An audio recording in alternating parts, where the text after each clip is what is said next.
Jello. If you're gonna crack it out, decorum. Okay, go ahead. Yeah, my voice, man, it really comes. And that's doing things like withholding funding, right?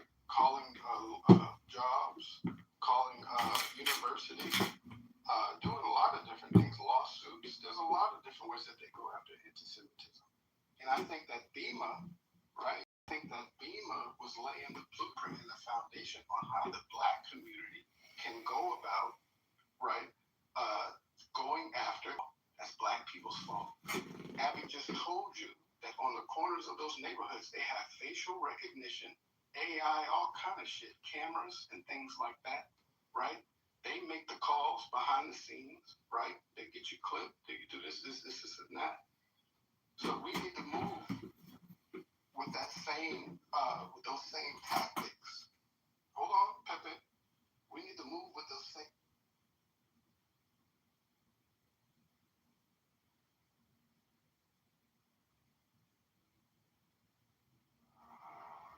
Mine is the head of the man, and my insight is keen as the hawk's.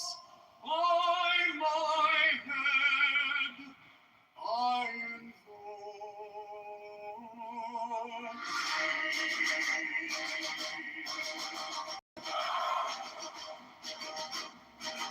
am the only begotten child of my father and mother, my father. By my body I invoke thee. About me shine the diamonds of radiance white and pure. By their brightness I invoke thee. Mine is the red triangle, reverse the sign given of unsacred deed of thee, O Lord. By the Lamb.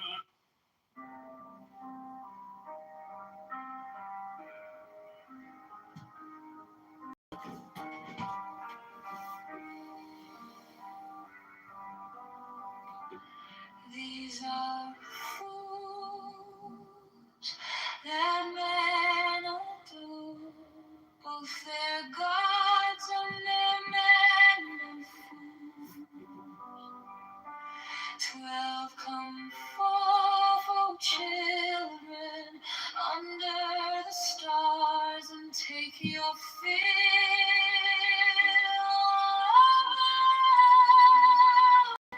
13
14 above, the gemmed azure is the naked splendor of New Year.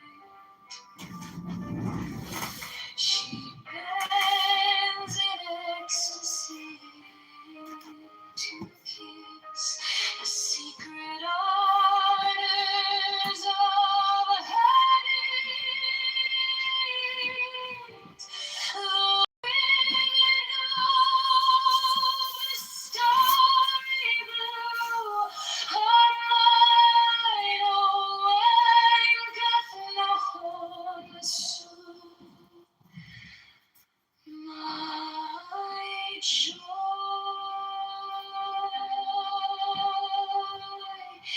is to see your joy.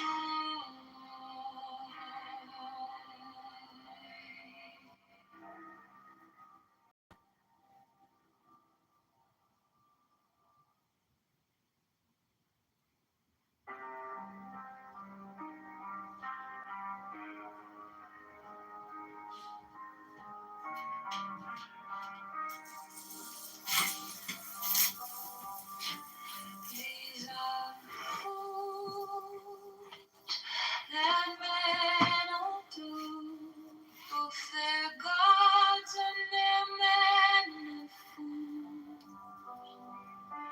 12 come forth, O children, under the stars, and take your fill of love. 13 above you, and in you my ecstasy is in yours. My joy is to see your joy.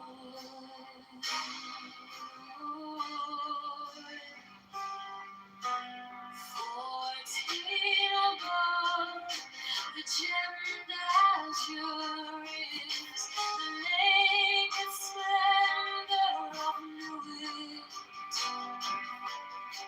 She bends in ecstasy to kiss the secret ardors of her need. The wicked love, the starry blue, are mine, awaketh not.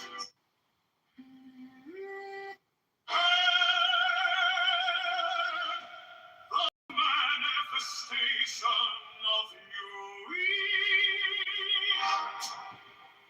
the unfurling of the company of heaven.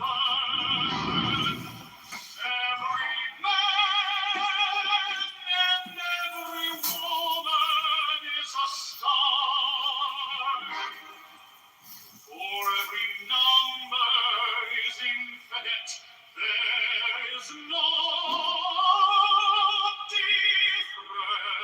difference. Help me, oh warrior of deeds, in my unveiling before the children of men.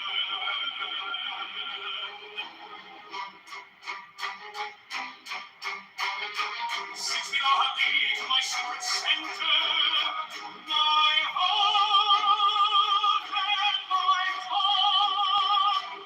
7, behold, it is revealed by eyeless, the minister for God.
of the company of heaven.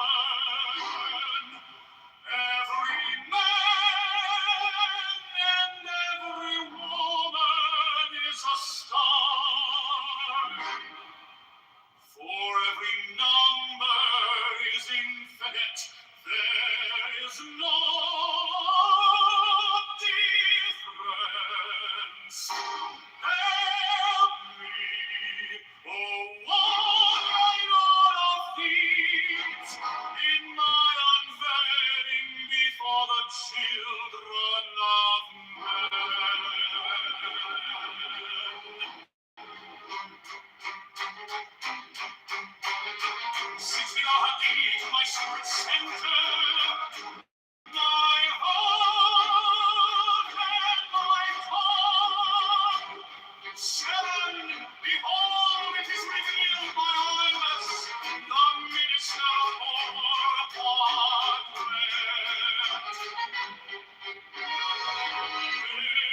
the couch is in the pool. Not the poor in the cups. 9, worship then the clouds, and behold, my light shed over you.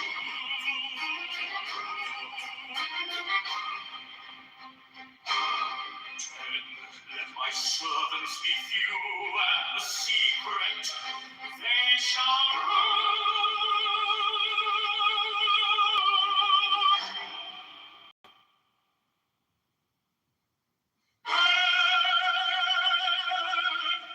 The manifestation of new Eve. The unfurling of the company of heaven.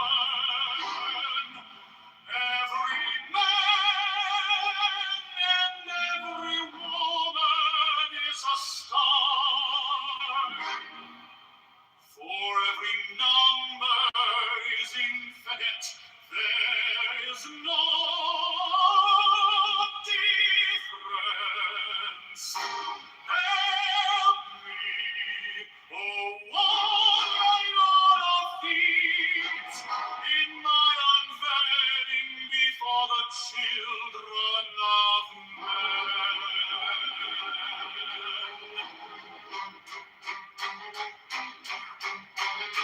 60 deep, my secret center, my heart and my tongue.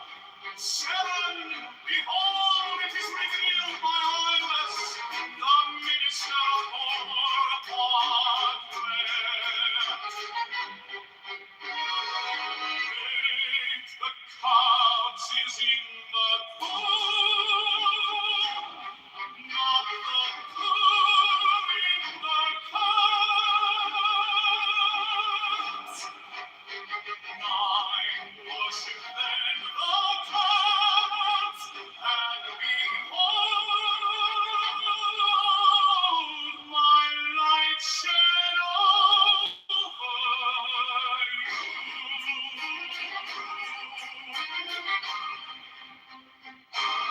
10, let my servants be few and secret, they shall rule. The many and the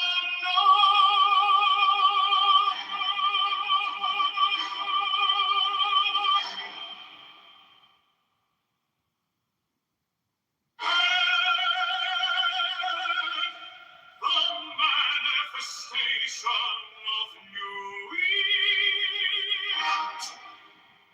The unfurling of the company of heaven. Every man and every woman is a star. For every number is infinite, there is no difference. Help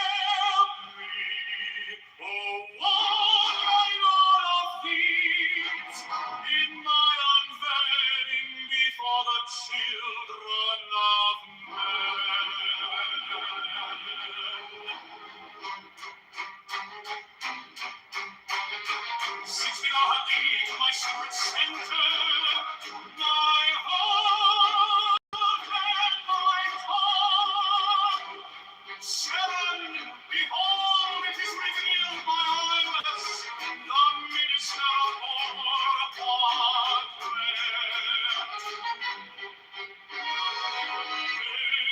the cobs is in the cool,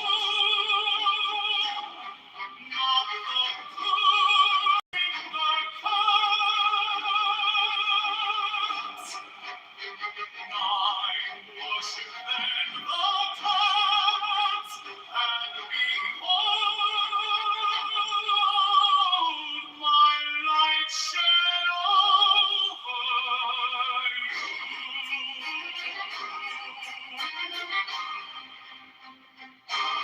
10, let my servants be few and secret, they shall rule the many and the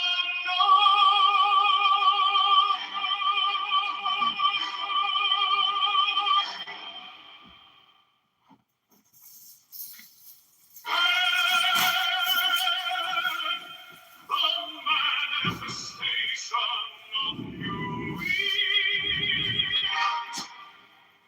The unfurling of the company of heaven, every man and every woman is a star, for every number is infinite, there is no difference. Help me, O warrior of deeds, in my unveiling before the children of men.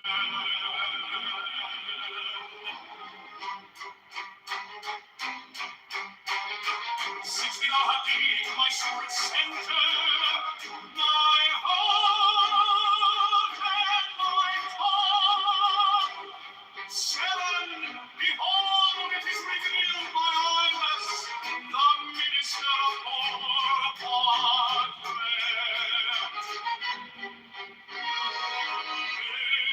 the cobs is in the cool,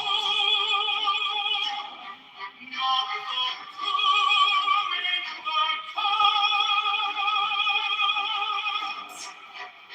9, worship then the cobs, and behold, my light shed.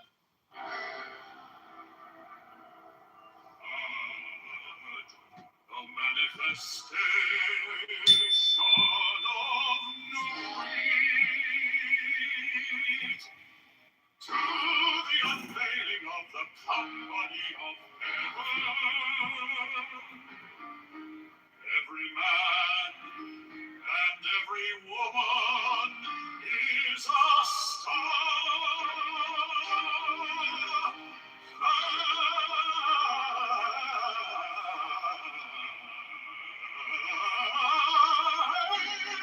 Every number is infinite. There is no difference. 5, help me, O warrior Lord of deeds, in my unveiling before the children of men. Revealed by I was the minister of Lord and God. Because is in the moon, not the moon in the cast. Night worship, then the caps, and behold my light shed over you.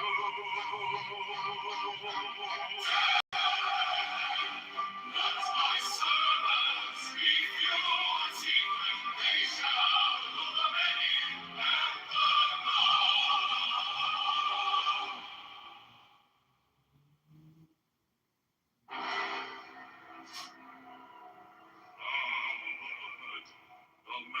manifestation of new heat, to the unveiling of the company of heaven.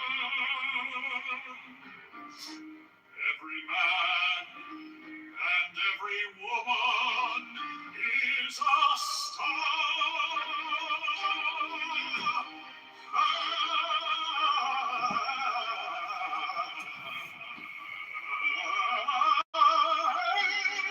Every number is infinite.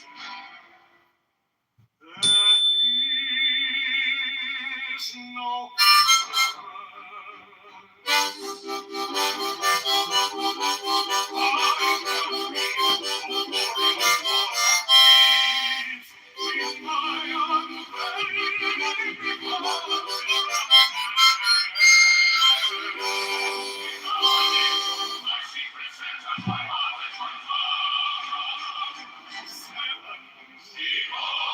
It is revealed by I was the minister of God. It's because he's in the who, not the who in the cats.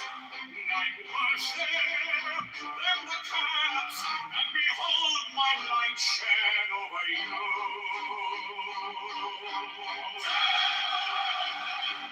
That's my servants, if you are secret, they shall know the name and the law.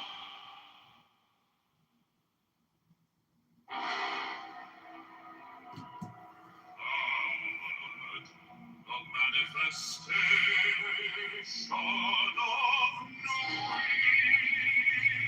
heat, to the unveiling of the company of heaven. Every man and every woman.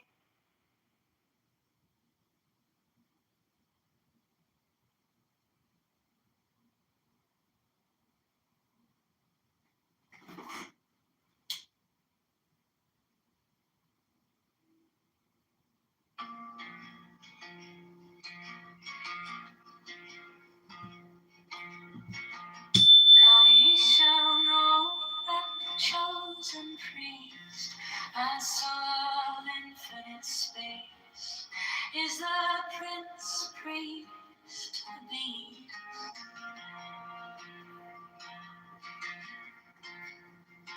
And in his woman, called the scarlet woman, is all power given. They shall bring the glory of the stars into the hearts of men.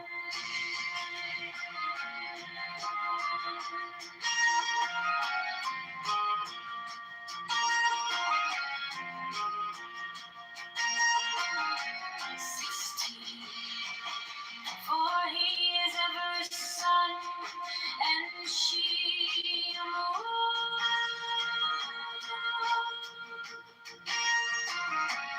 But to him is the winged secret flame, and to her the stooping starlight. Not so chosen.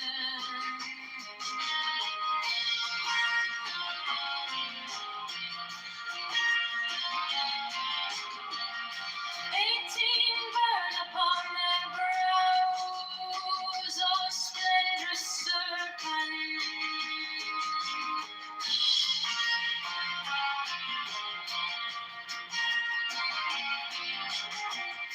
19 azure linen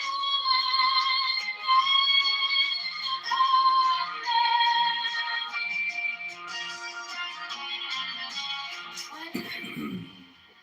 The key of the rituals is in the secret word which I have given unto him.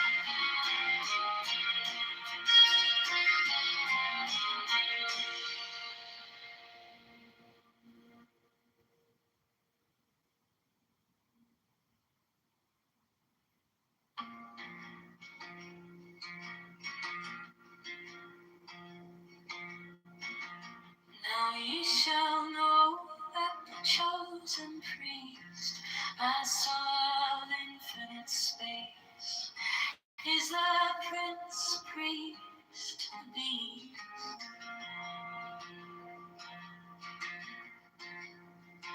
And in his woman, called the Scarlet Woman, is all power given. They shall gather my children into their fold. They shall bring the glory of the stars into the hearts of men.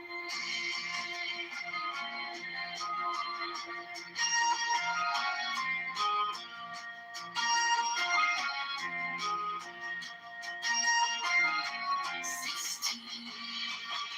For he is ever sun and shield.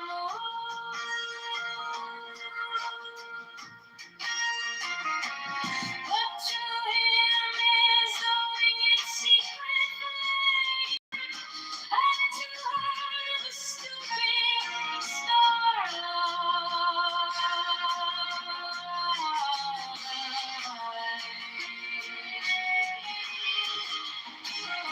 17.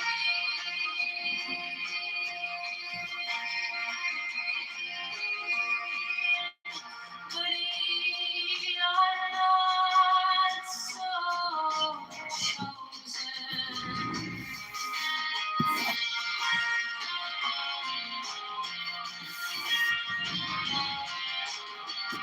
18 burn upon their brows, O splendrous serpent.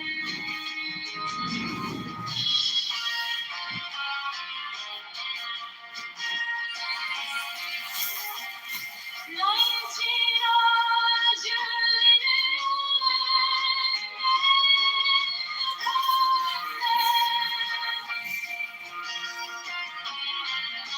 20. The key of the rituals is in the secret word which I have given unto them.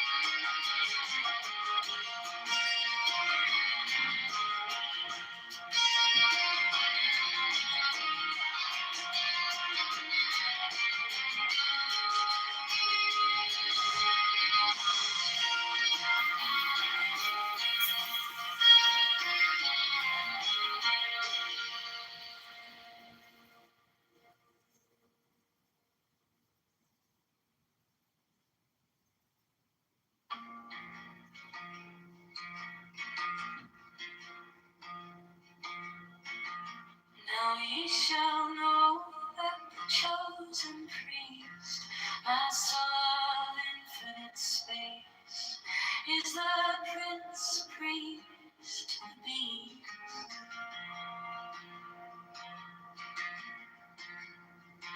And in his woman, called the Scarlet Woman, is all power given. They shall gather my children into their fold. They shall bring the glory of the stars into the hearts of men.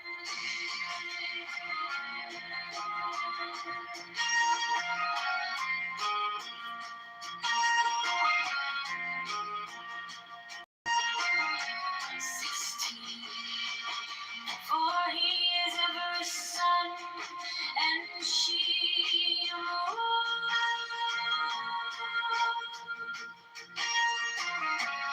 But to him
chosen priest, my soul of infinite space, is the prince priest to be.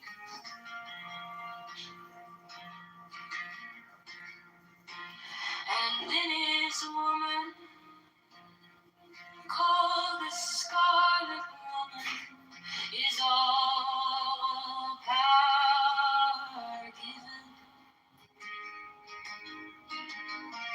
They shall gather my children into their fold. They shall bring the glory of the stars into the hearts of men.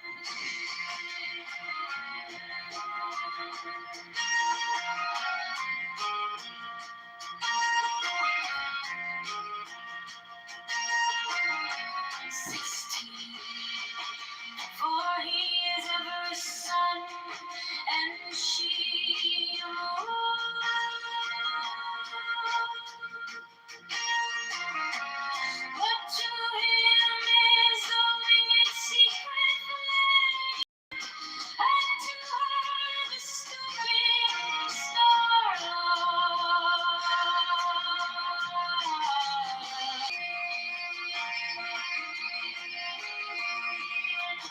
but ye are not so chosen.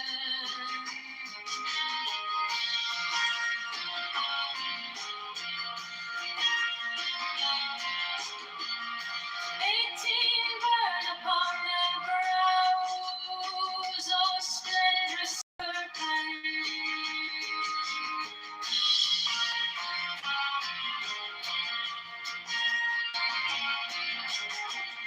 19 are your linen woman.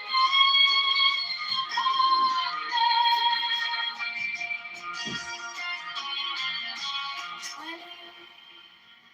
The key of the rituals is in the secret word which I have given unto them.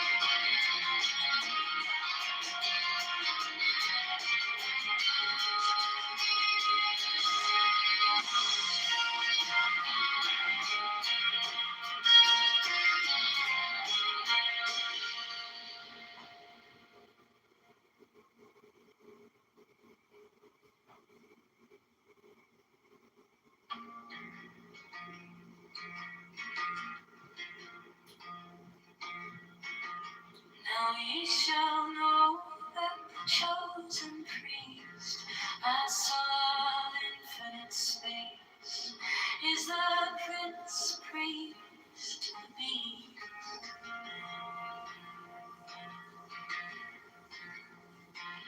And in his woman, called the Scarlet Woman, is all power given. They shall gather my children into their fold. They shall bring the glory of the stars into the hearts of men.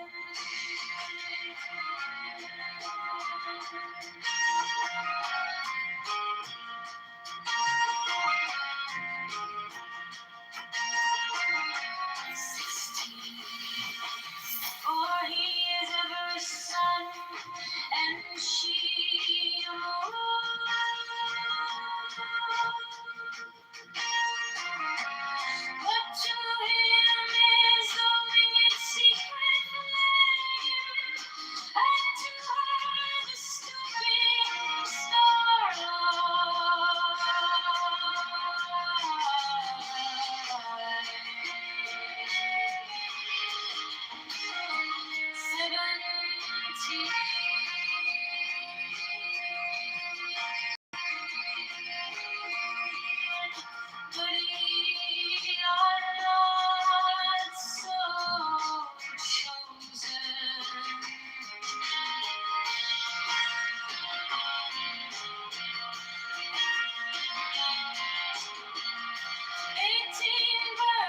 19 hours you're living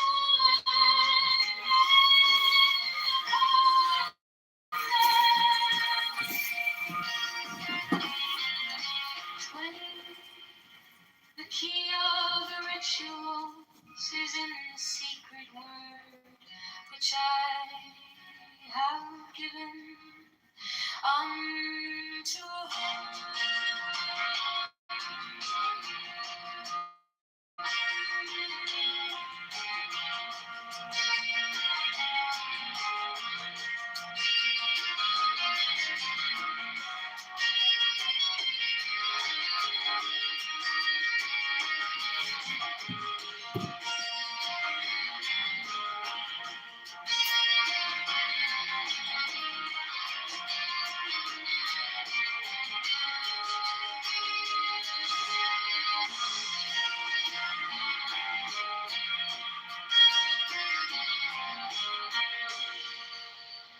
Those questions. Because if you don't even talk to me over the phone, you've already.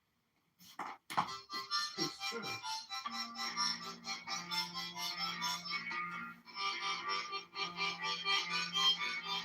Now ye shall know that the chosen priest, my soul infinite space, is the Prince priest be.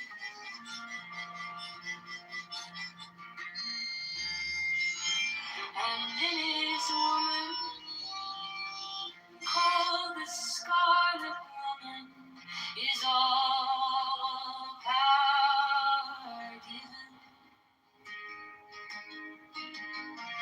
They shall gather my children into their fold. They shall bring the glory of the stars into the hearts of men.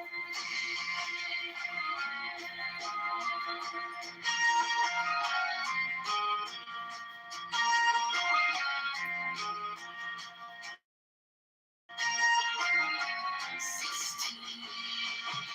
For he is ever sun, and she moon. But to him is the winged secret flame, and to her the stooping starlight.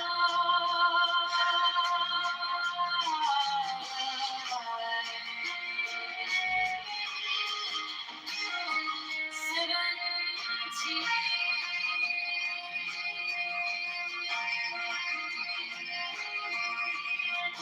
But ye are not so chosen.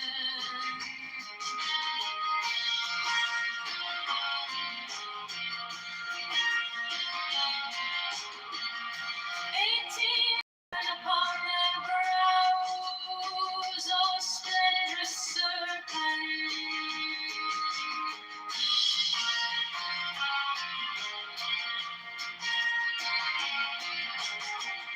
19 hours you're living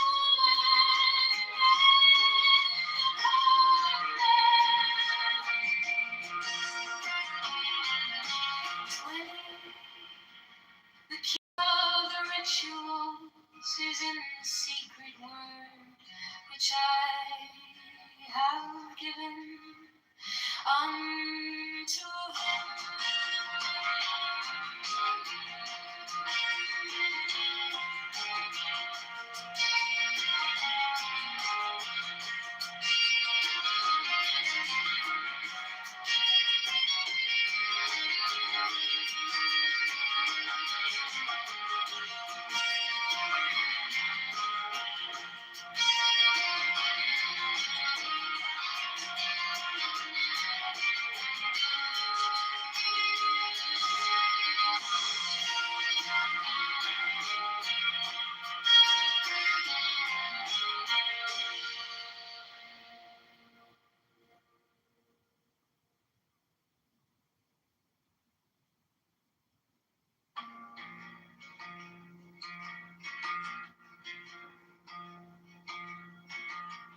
Now ye shall know that the chosen priest, as of infinite space, is the Prince Priest to be.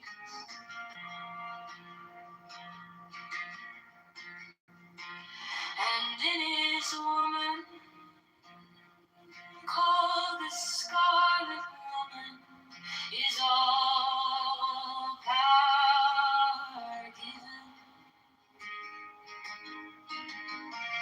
They shall gather my children into their fold. They shall bring the glory of the stars into the hearts of men.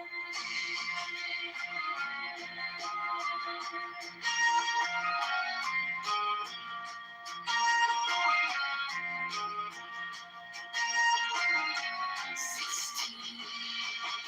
For he is ever son, and she a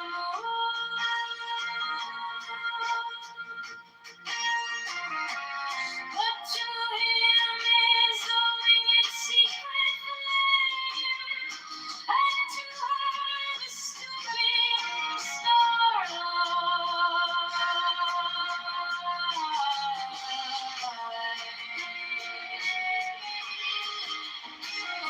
17.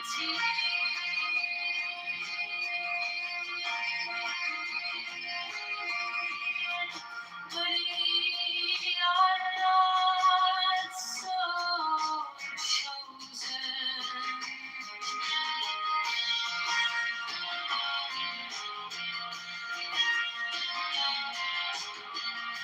18. Burn upon their brows, all splendorous serpents.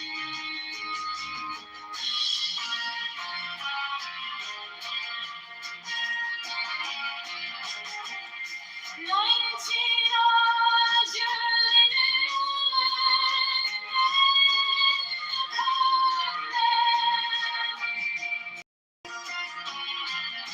20.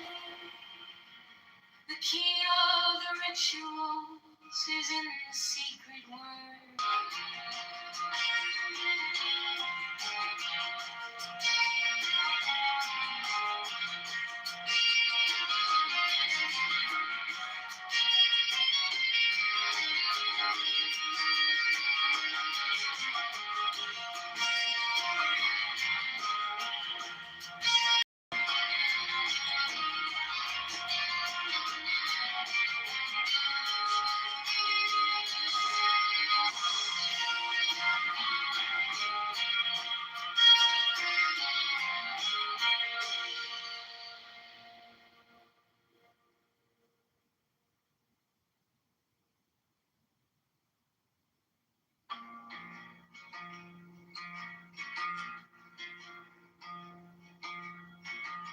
Now ye shall know that the chosen priest, as of infinite space, is the Prince Priest to be.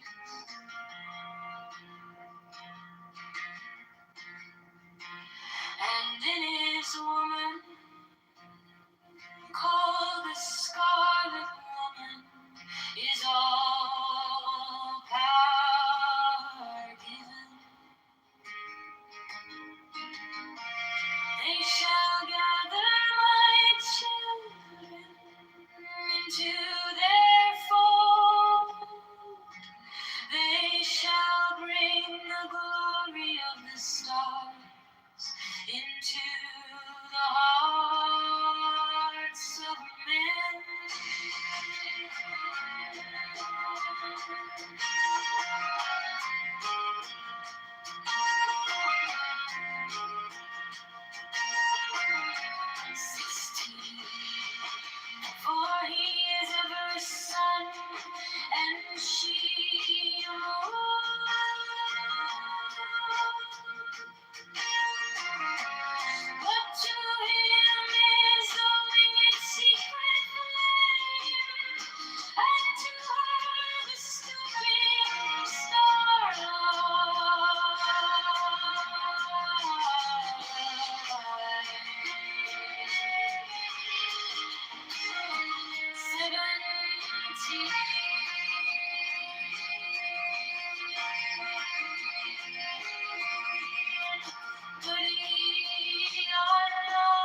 given unto him.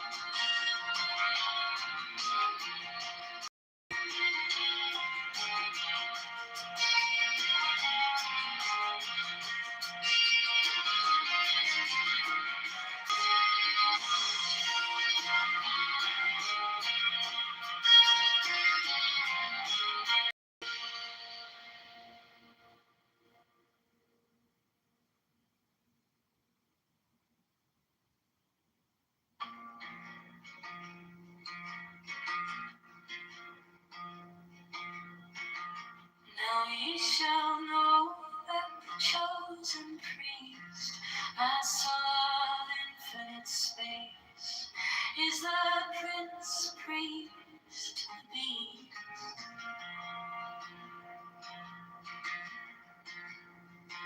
And in his woman, called the Scarlet Woman, is all power given. They shall gather my children into their fold. They shall bring the glory of the stars into the hearts of men.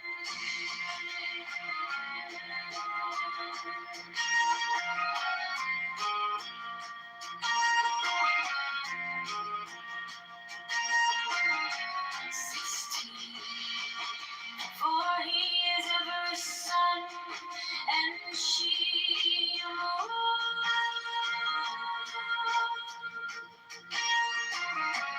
But to him is the winged secret flame, and to her the stooping starlight.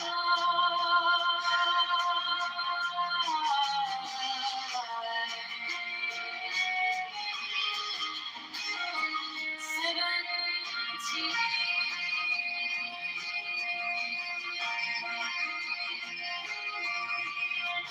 But ye are not so chosen.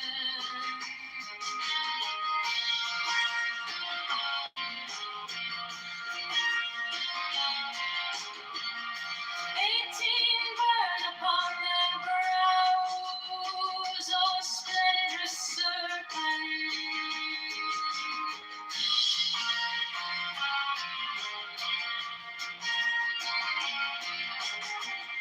19 odds your linen woman,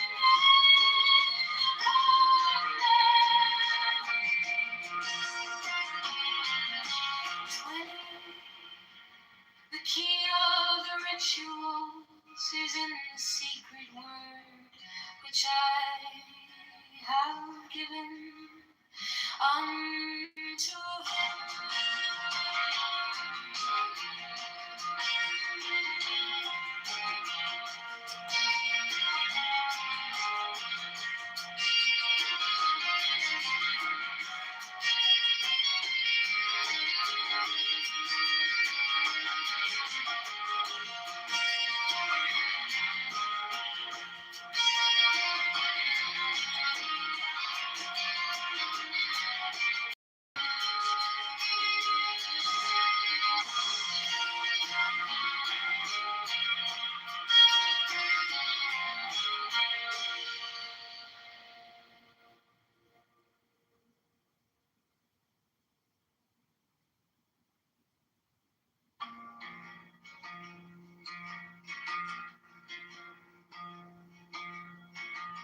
Now ye shall know that are given. They shall gather my children into their fold. They shall bring the glory of the stars into the hearts of men.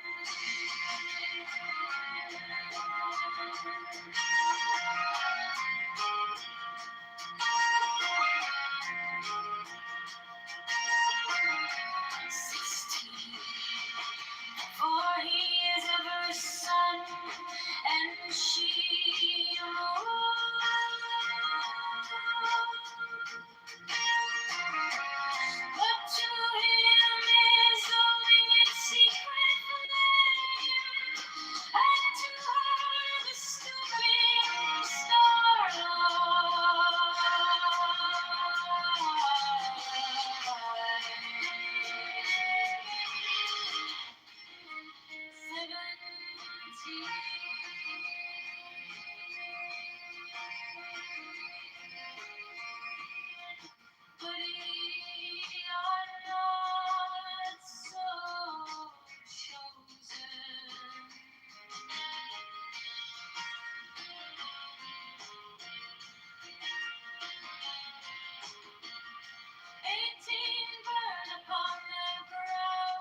shall know that chosen priest, my soul of infinite space, is the prince priest to be.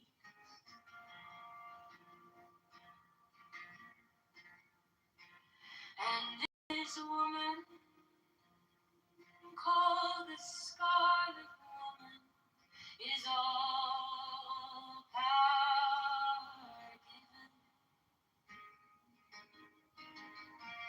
They shall gather my children into their fold. They shall bring the glory of the stars into the hearts of men.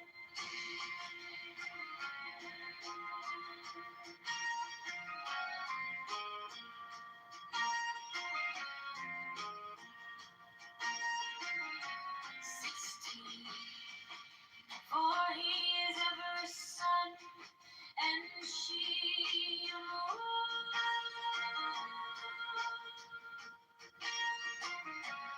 But to him is the winged secret flame, and to her the stooping starlight.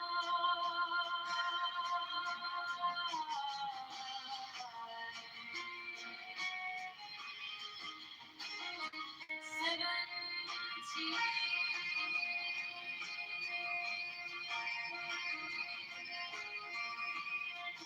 But ye are not so chosen.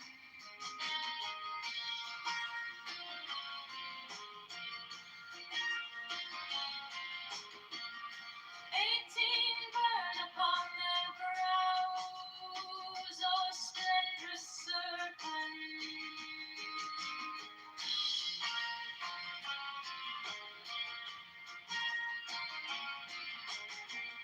19. Was your linen woman in the convent? 20. The key of the rituals is in the secret word which I have given unto him.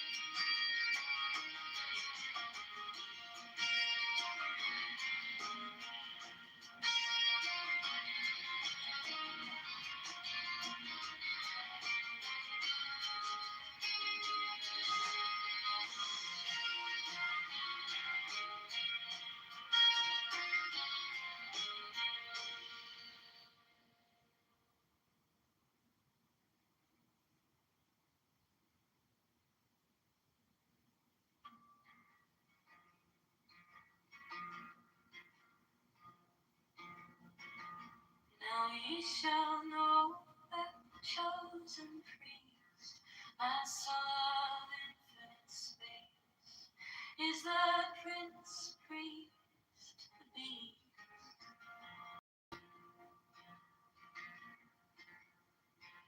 And in his woman called the Scarlet, they shall gather my children into their fold.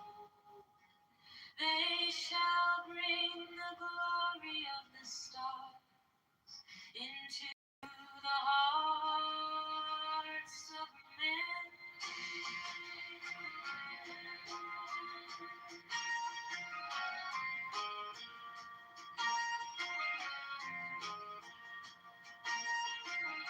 16.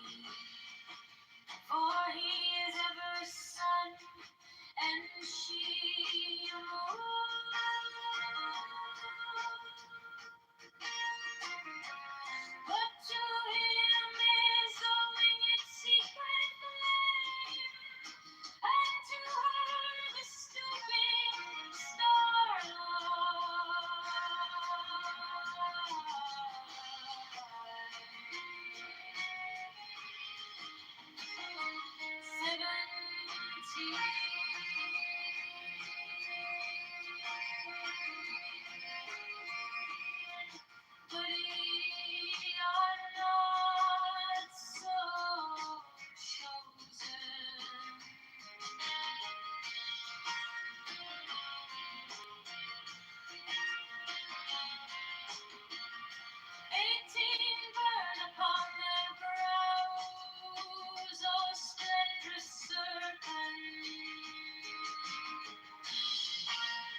ye shall know that chosen priest, my soul of infinite space, is the prince priest to be.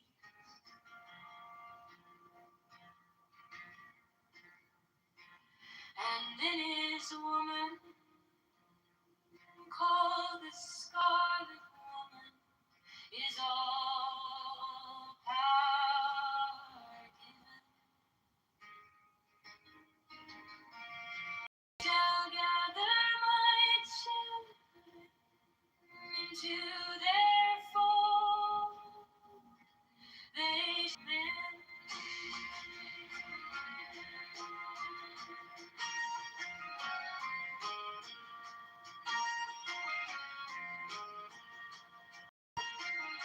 16. For he is ever sun, and she a moon.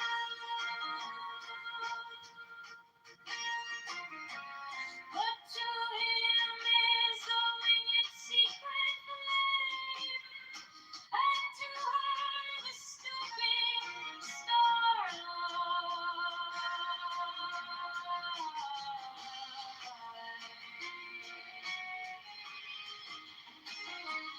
17.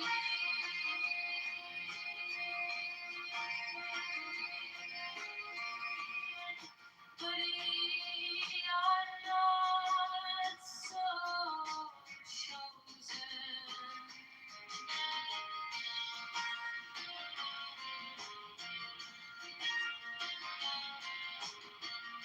18. Burn upon their brows, O splendrous serpent.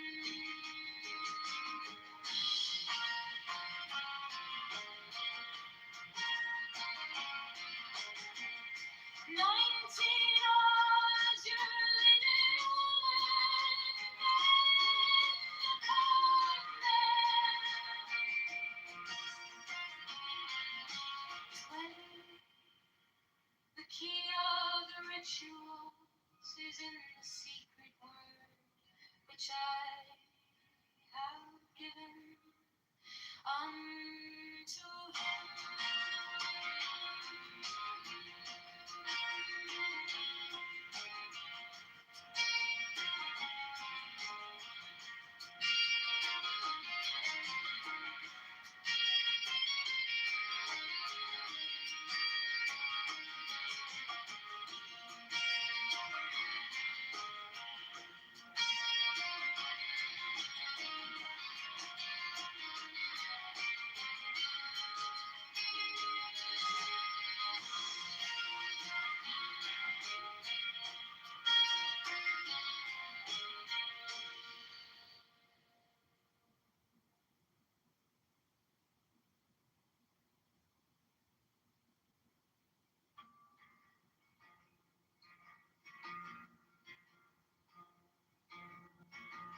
Now ye shall know that chosen priest, my soul of infinite space, is the prince priest to be.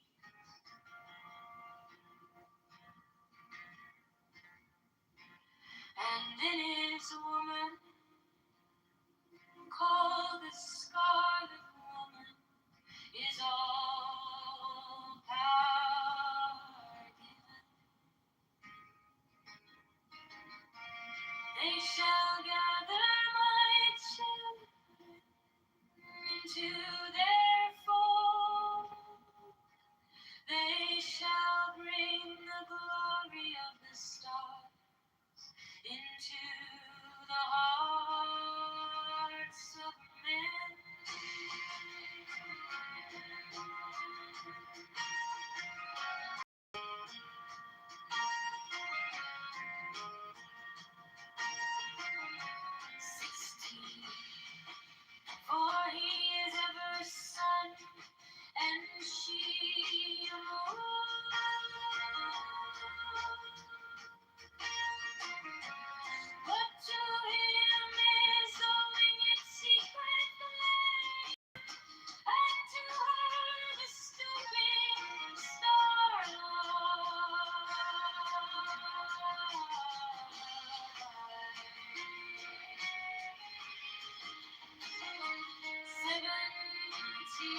key of the rituals is in the secret word which I have given unto him.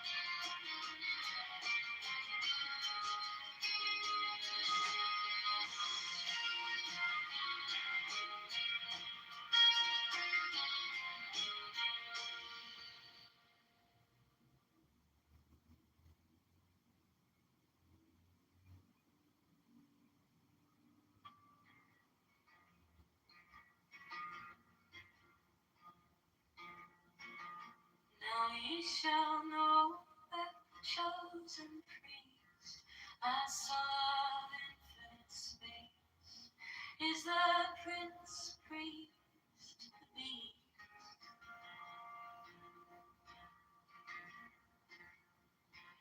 And in his woman, called the scarlet woman, is all power given. They shall gather my children into their fold. They shall bring the glory of the stars into the hearts of men.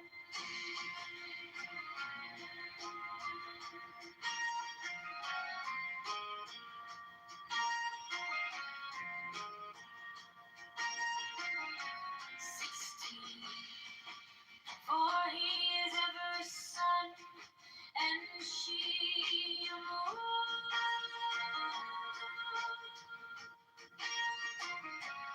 But to him is the winged secret flame, and to her the stooping starlight.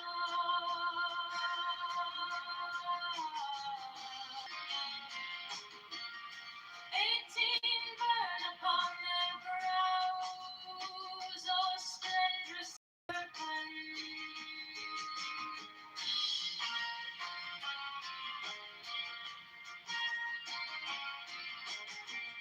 19 azure linen woman made the covenant. 20. The key of the rituals is in the secret word which I have given unto him.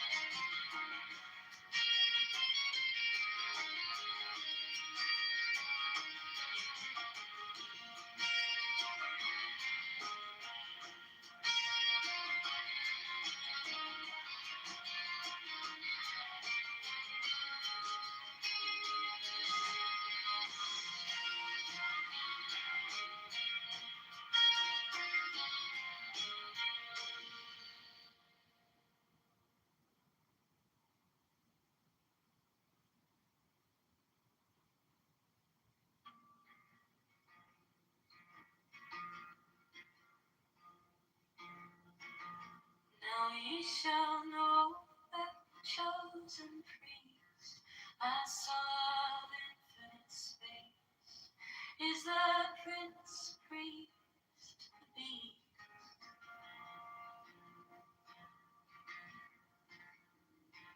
And in his woman, called the scarlet woman, is all power given.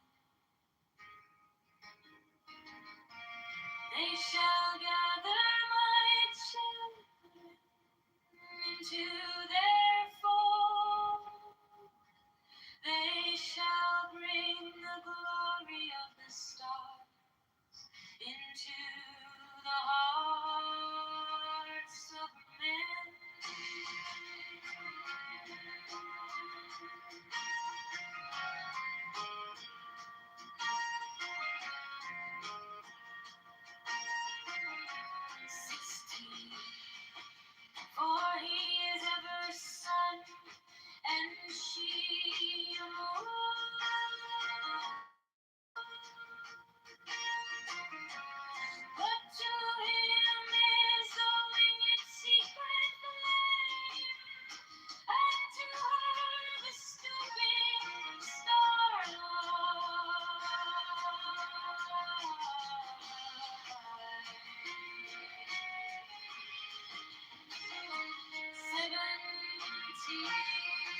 rituals is in the secret word which I have given unto him.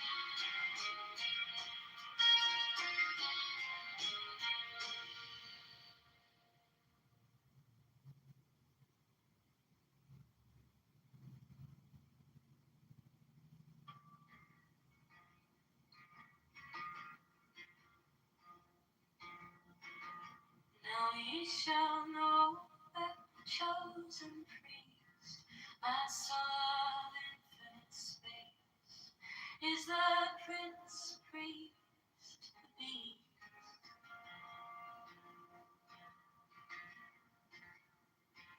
And in his woman, called the scarlet woman, is all power given.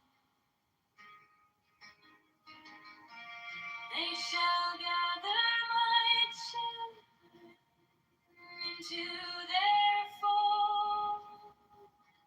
They shall bring the glory of the stars into the hearts of men.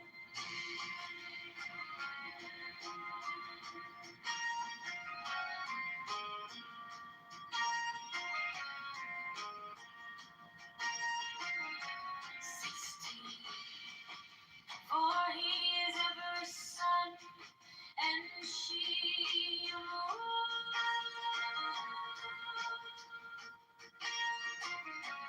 But to him is the winged secret flame, and to her the stooping starlight.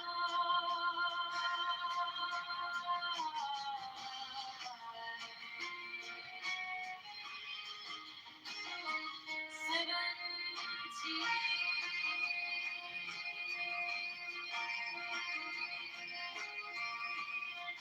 But ye are not so chosen.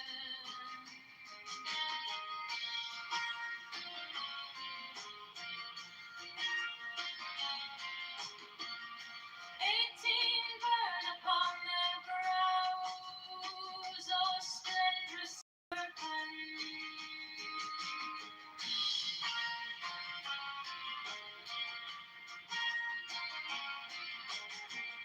19. Ours your linen woman, and upon them.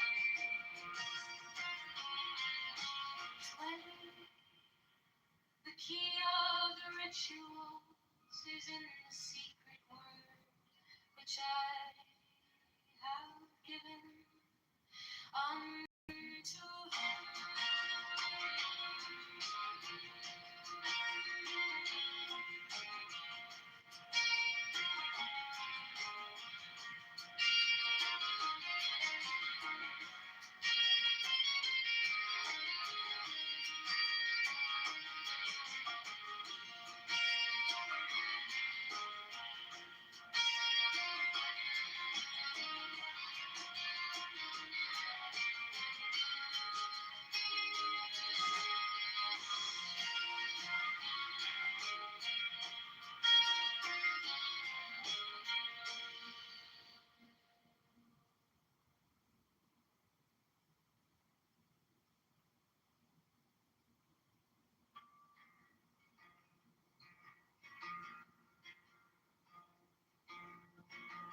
Now ye shall know that chosen priest, my soul infinite space, is the prince priest to be.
is in the secret word.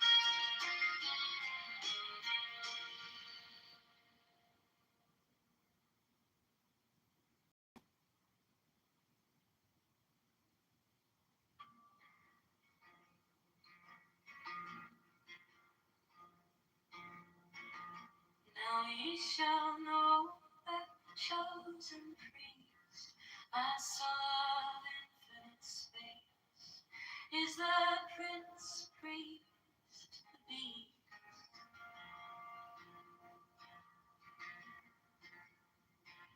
And in his woman, called the scarlet woman, is all power given.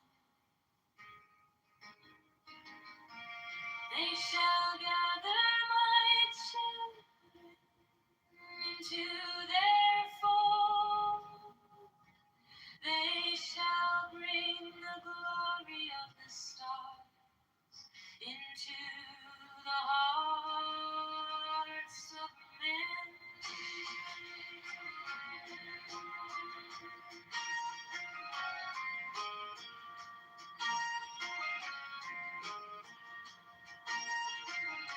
16. For he is ever sun, and she a moon.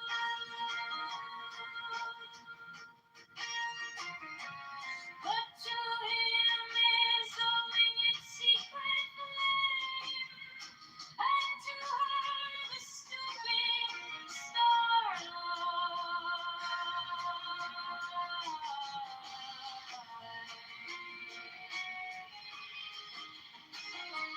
17.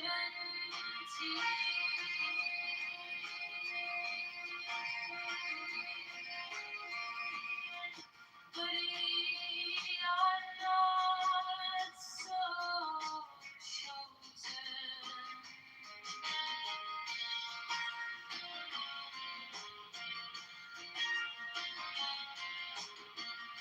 18. Burn upon their brows, O splendrous serpent.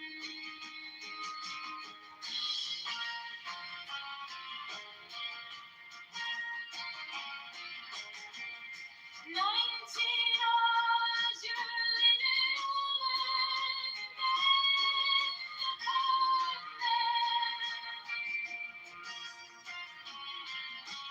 20. The key of the rituals is in the secret word which I have given unto him.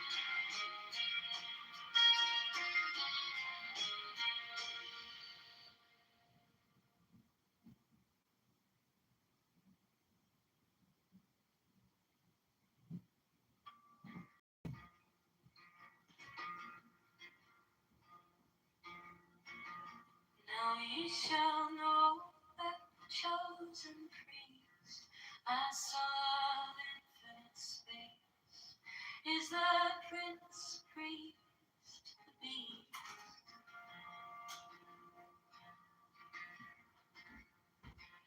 And in his woman, called the scarlet woman, is all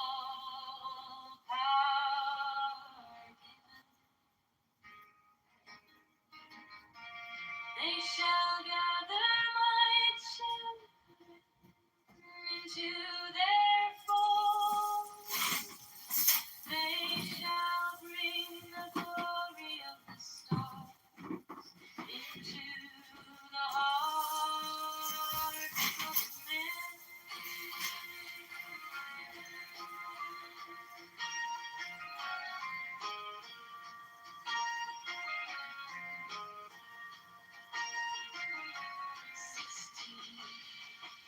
For he is ever sun and shield.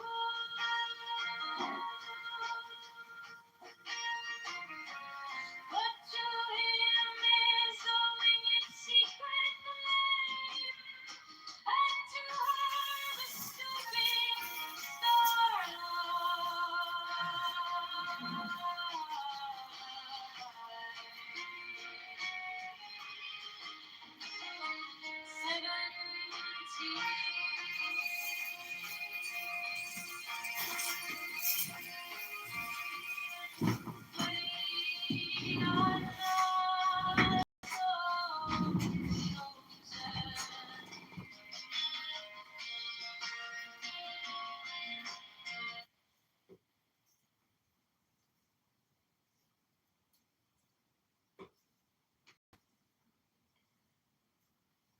over time, but and I was listening. I honor some of the. I believe that Islamophobia has been an issue because I was in academia when I experienced some of it. But by and large, Muslims around the world did not condemn 9/11.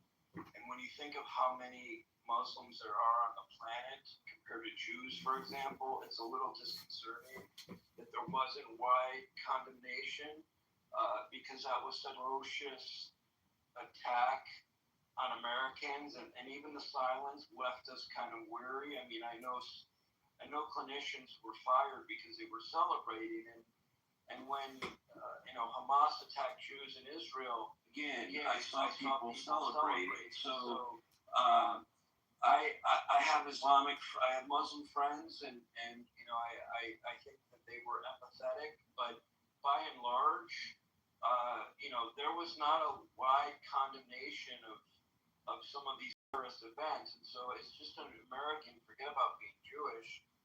I'm with Abby on the fact that it's triggering to hear people as representatives of a population. Then when folks are profiled, it's kind of what do you do? It's a big challenge. Is it fair that everyone who may have been taken into custody, was that fair? Maybe not, but by and large, they were going after people with affiliations with terrorist cells, and they simply put them in custody. Were they tortured? I would hope not, but certainly, I think given the impact that had on the global economy, on all the lives lost, on all the redirection. DJ, sorry, I was going to say something, sir, quickly. DJ, do you realize, the prisoners in Guantanamo Bay, there's so much different prisoners in there, right? There's different people in there, that Muslim people that they, kidnapped and everything. So I don't know if people are trying to stress on, they're the ones that did 9/11. There's different type of people that are in that prison. I think if you guys do research. Fair enough, and again, I don't want to condemn everyone, but I do think, and I don't want to condemn the global community, but I do want to say that I think there wasn't as much condemnation of it, and maybe people were afraid, but considering how atrocious it was, it's alarming, and I was a little surprised. I was a little surprised by that because that it's a numbers game in that regard. And in the Jewish community, no, we're not always perfect, but I think I saw some wide condemnation recently of some things, and the community is pretty small, so I was proud to see some people condemn some things that they didn't find appropriate ethically, morally, etc. And I won't go into that. But this isn't also to condemn the Islamic community. It's just to say that it's a huge population, and 9/11 was super catastrophic, and it affected all of our lives. So you know, I will say something about Claudine Gay. Yes, I wasn't terribly impressed with the way that she handled herself before and after her testimony in front of Congress. So, it is what it is. Yeah, keep those people out of our country, man. They don't love our country. TJ. Okay, sorry, but while there was a queue, that's okay. Sky, did you want to? Let me get in that queue at the end, please. I'll let you pick. Sky, are you there? Yeah, I just wanted to say that I'm probably the only person in this room that actually worked in the World Trade Center. And I work for Sun Microsystems, and I will pay anybody in this room $100 cash if they have what I'm saying right now. So you can DM me money. I just want to talk to you and tell you that on September 10th, on Monday, there were about 45 to 50 guys wearing black suits with blue sunglasses that had their 9/11 documentary, and you see that every floor was detonated and disappeared. That's it. Gone. So you can DM me. They exploded. You think they exploded explosives on each floor as it came down? 100%. I worked there. I'm the only person in this room in the building. I've been on this clubhouse thing from day one. I was here with 48 Yacht Club. I've been on everything with everybody else. I think you are 150. No, I'm getting the $100. It was 75%. 75% full of shit. Yeah, it's. Okay. Well, Sky, were you done with your contribution, or did you want to ask? It was a game. I appreciate it. It's a marketing. Oh, so it's interesting. Yeah, thank you for bringing it up. Don't do it. See, this is why cues are important, but also why we have to just not necessarily a cue, but if we if we just respected each other, the person that I wanted to respond to, she's gone now, and I'm so sad about that because I really wanted to add something. And what I wanted to add was the stuff that she was talking about was Guantanamo. I'm surprised that nobody brought it up before me. I was hoping that somebody would. But if you guys remember, America did largely understand what was happening in Guantanamo, and we were planned Guantanamo Bay to close it down, if you remember. Okay, and many of us were in support of it because we understood that there were things that were going on, that the habeas corpus, the what was it called, the indefinite detentions, all of this, that it was messed up. Okay, we did recognize it. We Written a portion of a large chapter of the autobiography being almost abducted by Scientologists. Hold on, did you say almost autobiography? How do you be almost? Yes, he did see he did. Autobiography. Yep, that's right. What happened to make it almost? I escaped. I got a question. I think I don't know if this is right, but it seems to me that Scientology people, they usually go after people who are like, they have some influence, or they're like celebrities, or they're rich, or something like that, and or they're like a scientist maybe, and like I don't know, like I guess sometimes they'll capture people and then they put them in this thing they call the hole, where it's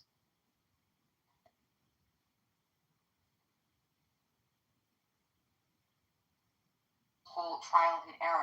But I really wanted Dr. Love to hear about that because we do, as Americans, respect habeas corpus.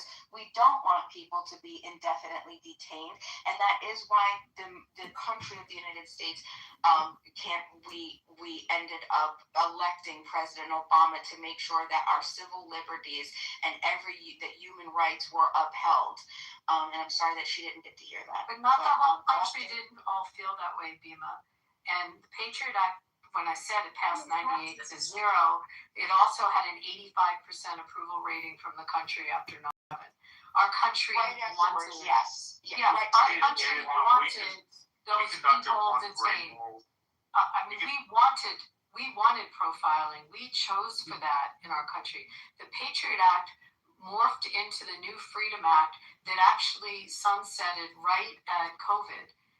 That way they were secular. The They new would have Freedom been Act not took away, you're right, it took away some of the surveillance. Less surveillance, but took away some of the They were more ancient Greeks that believed in God, you stupid fuck. problematic surveillance capabilities. Yeah. But essentially, the country was behind Gitmo then. Yeah, there's was no history behind of fucking putting secular them away. humanists in anywhere in And history your- except in like your fucking position 1960s, you idiot. Is the position of the people that elected Obama, but there was also half the country that felt Do you believe in differently God? and wanted Gitmo to They stay. felt differently, but the Yeah, Senate. you believe in Is God. KK, So is you're KK actually? Why do you? KK lived near. But the KK Senate lived there, Intelligence yeah. Report If led you're by around. Kerry staffer John Kiriakou proved that the United States had conducted a torture program I for remember about that. 10 years. I remember that, and Bima's right. I mean, there were lots of problems with it, but there were also a lot of Americans that didn't want it closed. I really wish KK was here because she could tell you firsthand what it was like there. But there was a mixed feelings in the country because some of the people were not fully over 9/11 and wanted them to stay locked up. But I think the fact that the country was split and Obama didn't really change it. Well, I just looked it up. Obama signed an executive order. Gee, where have I heard of a president signing an executive order before? 13492. He signed an executive order to close it, but then Congress, exercising, I guess, the will of the people, one might say, kept it open. So what he ran on, what a shock. As always happens, candidates promise things, and then when it comes down to the brass tacks, it stayed open. So that's what happened. It stayed open. How long did it last? You said it stayed open. How long did it last? It's still open. Open. It is strategic. It is. Can you show us evidence? You guys are talking from your Right. house. KK lived there. No, Well, you want we're not. evidence? She looks like she's Gitmo I lived in has been a my possession father. of the United States since the Spanish-American War. It's been a naval base for the United States for the last 80 to 90 years. It's a piece that we control and that we store the combatants in. Enemy combatants are judged by military units. You don't have to like that, but at least if you're going to criticize us, do me a favor, memorize the shit we do first before you tell us we're wrong. Because you sound like a pussy hole. No.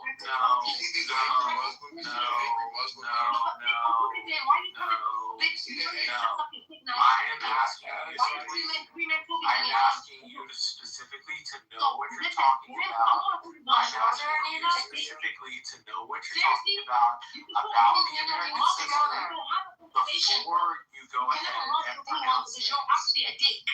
Yeah, Why do y'all tell the deal? Shut the fuck up, bitch. Bitch. Nia, if you come and attack Americans on our soil, you can go there yourself. Nice weather. They make America look at them. You want to come and attack us on our soil? You just stupid. You want to come and attack Americans? You can go. It's really nice weather. Check your IP address. Now, would you like to make a comment? B, right? B. I'm not coming for Americans, by the way. Just know that, guys. I'm not coming for Americans. I generally African Americans. Big. Listen.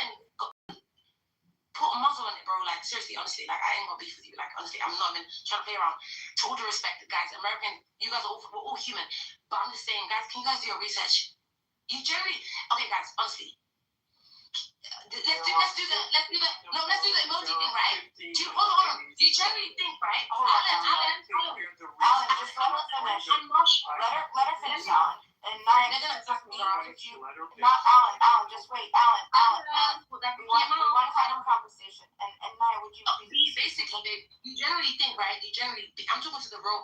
People like B, Ivy, and like, people that actually, we're having a conversation.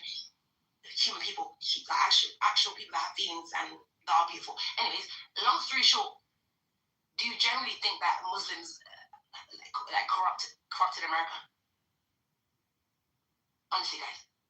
Corrupt? And without insulting, No. Well, do you generally think? we think that they flew their planes into our twin towers in New York. Is that your question? Are you asking do we believe that? You can elaborate on that too. Well, I'm confused what your question is. Yeah, Do you think that they corrupted by attacking us on September 11th?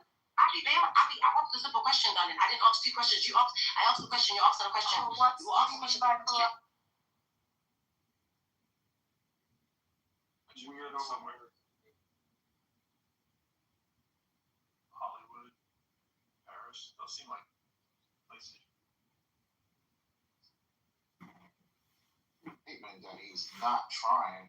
We already have a chip back, so you don't need chip back 2.0. We're not disagreeing. I'm saying that he's vulnerable in certain ways as explorers or questioners and like uncertain about their identity.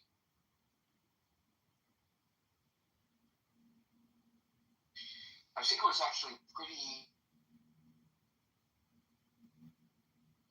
like fucking like they that's the majority right there. The fucking then there's the Shia, and then there's all these little sub denominations that fucking go outside of the orthodox, I guess, concept of like what Islam is.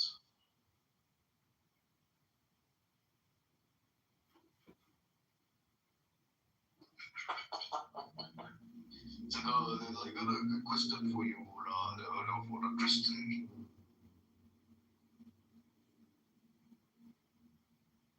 Where are all the regular people?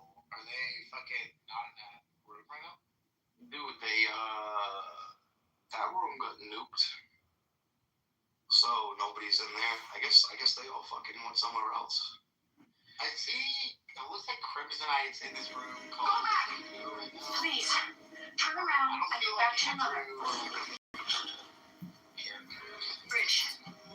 We have a hostage situation on Pier 17. Around at the moment. They ended that room. No, I was so crazy. Like, there was like one of the. I thought for a minute we had a problem. And then I was Yes, it looked like Chorus was going to hold that little girl as a hostage. That is not our way. I know he's on the Cowards take hostages. I like Klingons do not. But when does Andrew like what? If you just fool a man sleep, you don't have to worry about his actions. Once you shape the way he sees himself and the world. Why does not? If you think that's crazy, have you spoken to Justin before?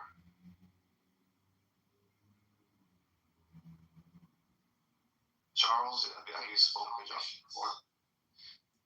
A while ago. Yo, what's going on, Justin? How you doing? Not much, just making some content on my Instagram. Dude, do you still believe that the Bible's a science fiction book? Science? No, I believe it's a history book, and it's accurate with history. Wait, so you think like Adam and Eve and all that shit happened? Of course, just Yeah, like but like God's in space though. So like, why are you black, Justin, and I'm white? Like, how did that shit happen?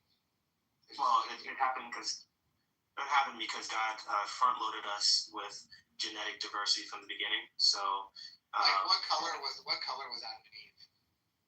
Well, I suspect that they were red, because that's the best. Yeah, because the term Adam or man means red earth. So, I mean, if there's any hint or clue, they were most likely to look red. Okay, so you know about like regressive and dominant genes, right? Well, sure, but I mean, so like, why are there white people at all if Adam and Eve is the kid? Like, there would be basically no white people. No, so the genetic diversity suggests that there's many options or combinations. No, I know, but like, okay, I'm gonna just pretend that your thing makes sense, right? Okay, so Adam and Eve has kids, right? They're red, but they've got the black gene in them, the Asian gene, the white gene, right? All these genes in them. Right. And what I'm saying is like you know that the black gene is dominant over the white gene, right? I mean, let's say that's okay. Do you know this is a fact? If a okay. white woman and a black man have sex, and they have 4 kids, the chances are that at least 3 of them, on average, are going to be black or at least darker skin, and then one of them might be like lighter or like white, right? Okay.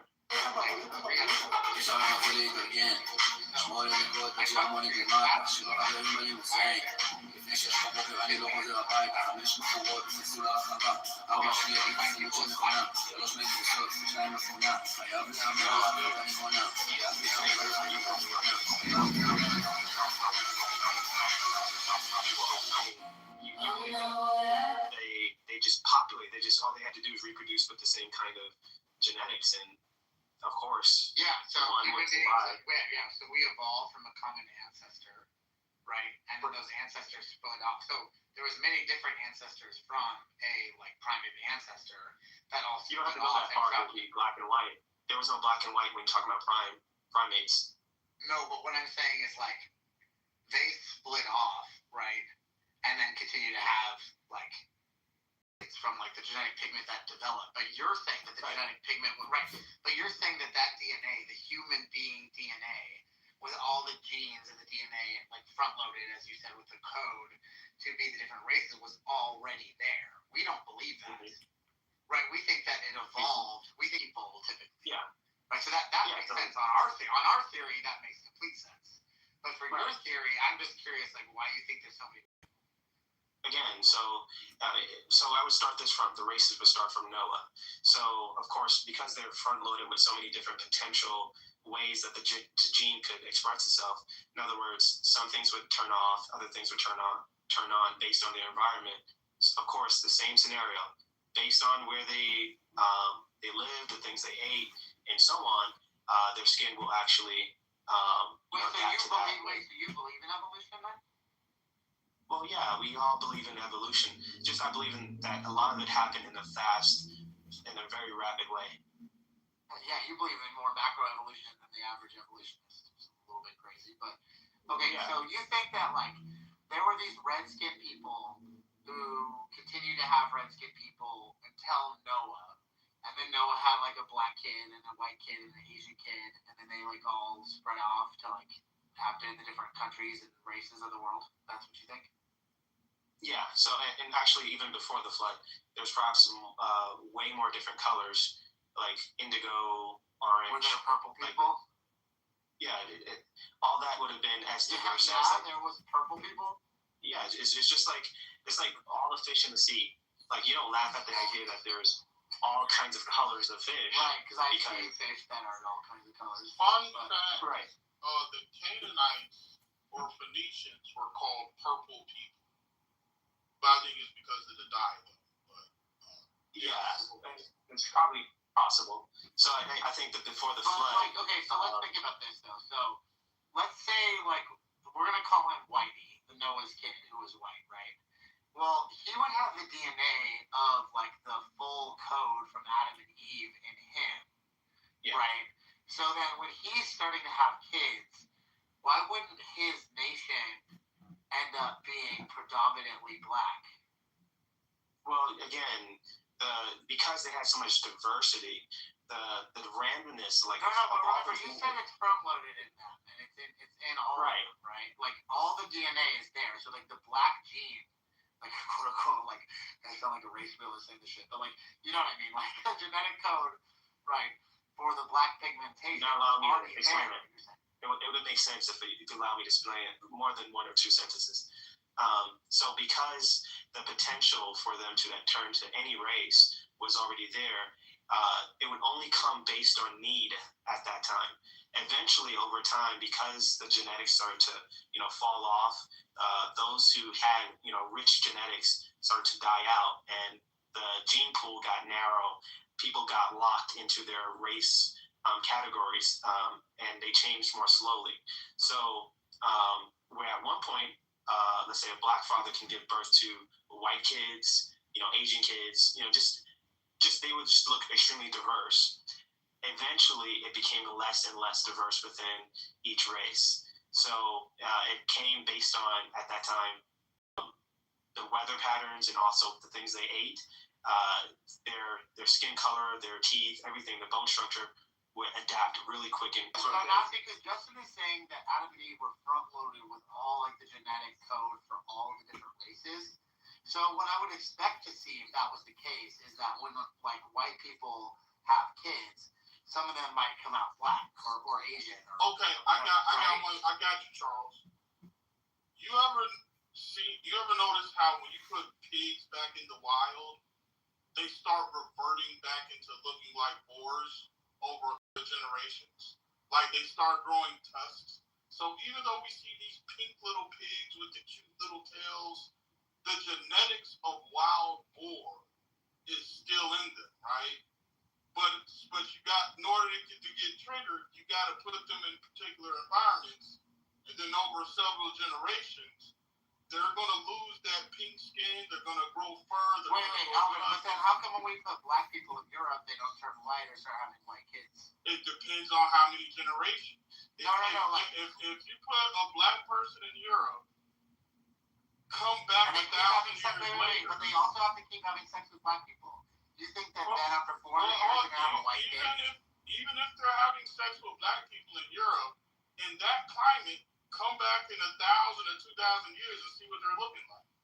They're not going to look like what they were looking like when they first got here. I know, but I'm asking you. You think they're going to have a Caucasian kid after 400 years? I don't. All I can say is they're not going to look like what they looked like when they got there. Black people in America don't look like the slaves that came over here in the 1600s. No, but we don't look like them. They still look black, though. So, yeah, well, what I'm saying is, if you look at the facial features of those old black people in the 1700s, 1600s, we don't look like them right now. And that's just a couple decades, like a couple hundred years. Yeah, but that's not my point. My point is that you look exactly like your ancestors. My point is that you're still black. No, but here's the thing. You turn white. After 400 years of slaves, after 400 years of slavery in America, you never turned white. Now, as an evolutionist, I thought you would be agreeing with what I'm saying. It's like, okay, the dog is a wolf. The dog and a wolf have a common ancestor.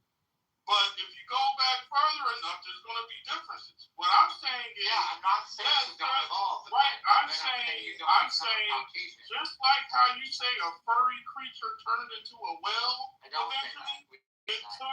No, we don't say that. Okay, so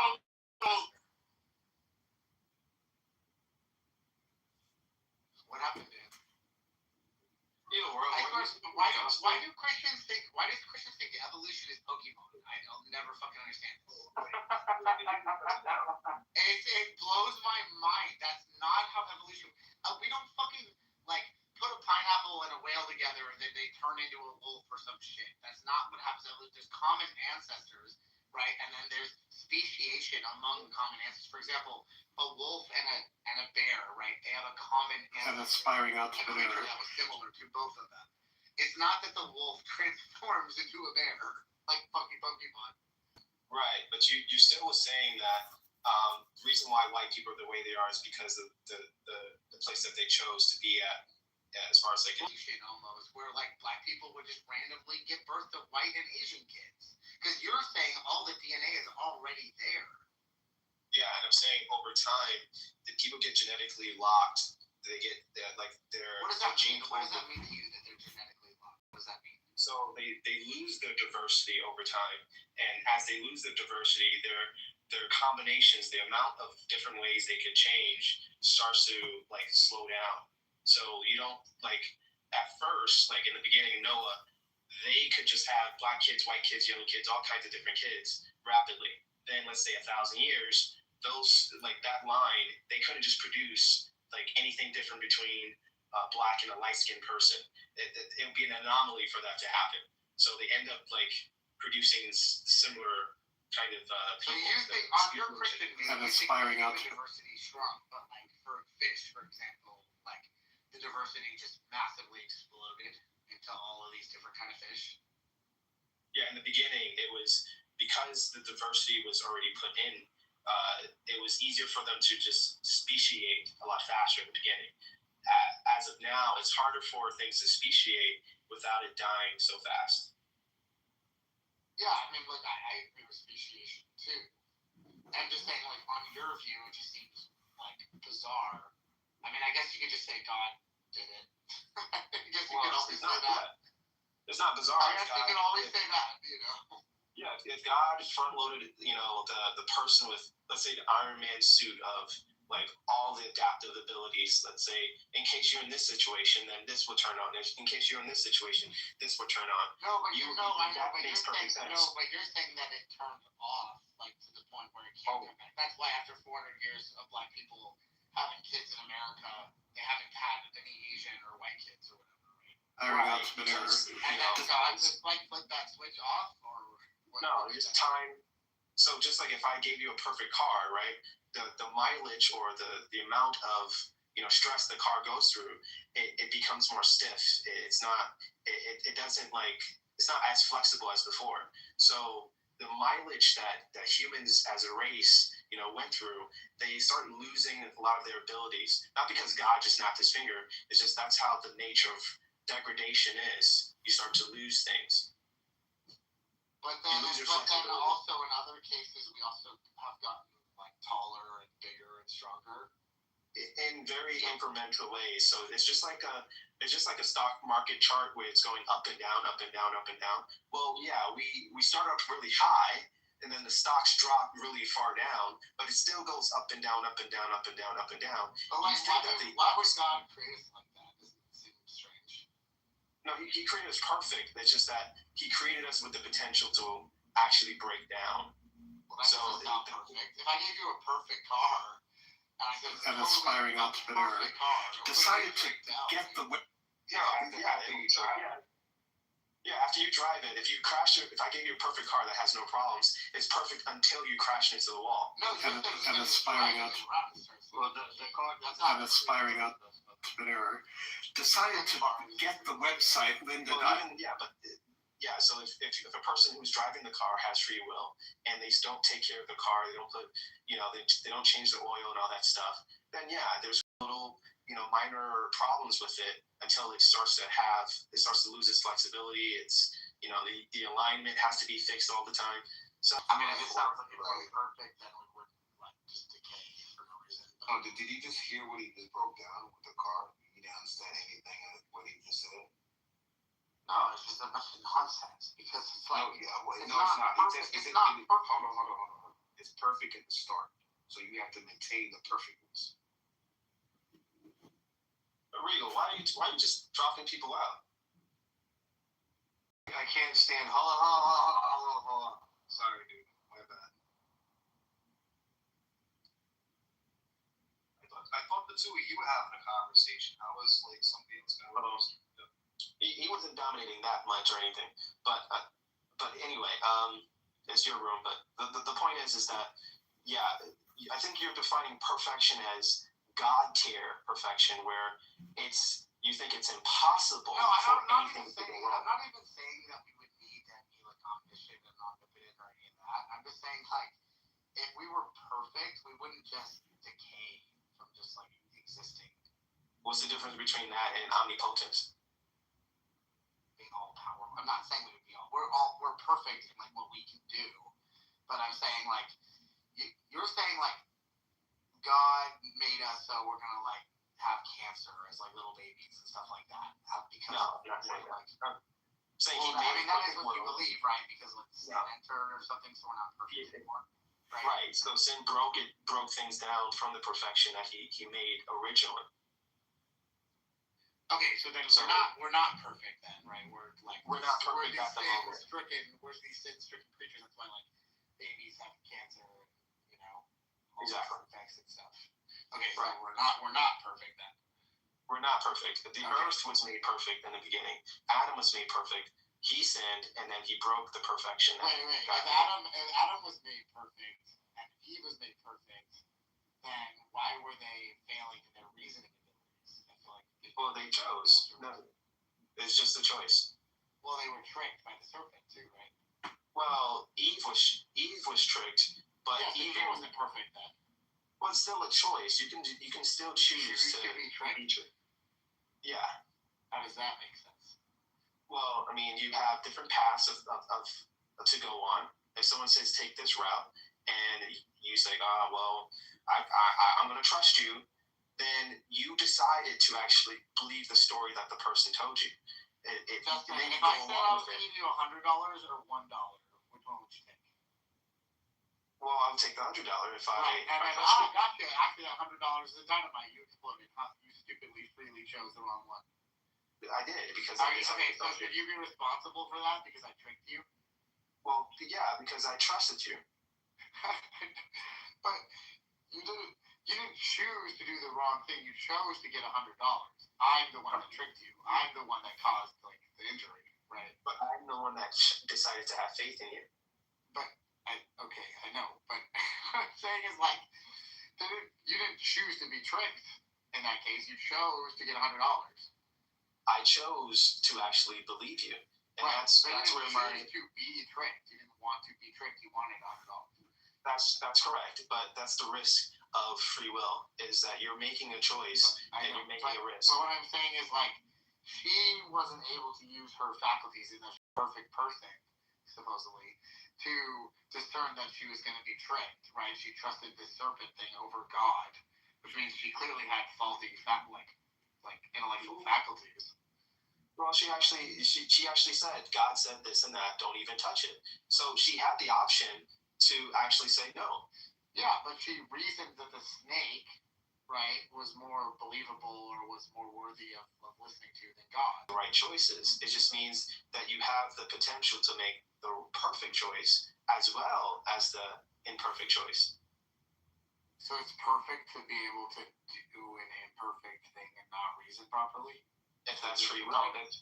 Yeah, if you got free will, then you truly are not a perfect agent. Agency means that you control over something. Wait, but God is an agent with free will, right? Yeah. Can God sin? He could. I believe he could really? In the sense of, well, yeah, I mean, the sense of Jesus, because the Son of God, he could actually blind himself as far as all the principles, all the things that he does know, and say, okay, now I'm going to test myself and go by the law. He could actually break the law just by choice. He just chose not to. To be clear, you think that God could sin? You think that it's possible for God to sin? In the person of the Son, which is why Jesus actually being tested of the devil was a real test. It wasn't a fake test. Well, I'd also like to just point out one thing. Not everyone's a Trinitarian. So there's a lot of Christians out there who don't believe Christ was God in the flesh. So also keep that in mind. No, but Justin, okay. So it wouldn't make the test fake if somebody's faculties were just set to 100%, never get the wrong answer. It's still a real test. But I've never heard a Christian say that God could sin. Well, I guess you haven't heard me. Christians say things that are God is the good. So the idea of him sinning would be incoherent. It would be against his nature, right? I've never heard a Christian say God could sin. Well, I believe Jesus could sin, and I believe Jesus was God. Now, of course, Toast disagrees with me there, but I guess you're asking me of my views. So no, that's fine. I just think that's. I mean, sure, you can say that. I guess it's crazy to me, and it's also crazy to me to think that Eve was perfect, but something about her made her want to listen to a snake over God. It sounds like to me that she was very mentally deficient. She was naive, like a child. She was tricked by a snake over the all power of God. Yeah, again, I think what ends up happening is that you either fall into this pit of defining perfection as God tier, in impossibility, where you can't possibly do wrong, or you can't possibly choose a different route other than the thing that you're programmed to do or told to do. So I think that's a faulty definition of perfection. I just don't even know what it means to be perfect then if you get tricked by a snake. But... Well, I mean, it was never said that Eve was perfect in her. You know, Adam Eve is wrote making that argument that she's a perfect human. well, they find when you say perfect faculty, then you have to consider faculty in a sense of knowing everything. Faculty in a sense of. I'm not saying she needed to. Like, did Eve have the relevant information to make an informed decision? Yeah, and okay, she just perfect. Okay, and was Eve a rational agent? I mean, sure, you can say rational. Okay, so in what way then, for the perfect being with perfect faculties, right, who understood the variables, like you have God who created her, the all power, the all good, the all everything, and this fucking snake who is talking to her, right? And what way then would she, as a rational being, fail and be a perfect person? Can we talk about the rationality? Can we say she was irrational in that moment? She just means she's not perfectly rational.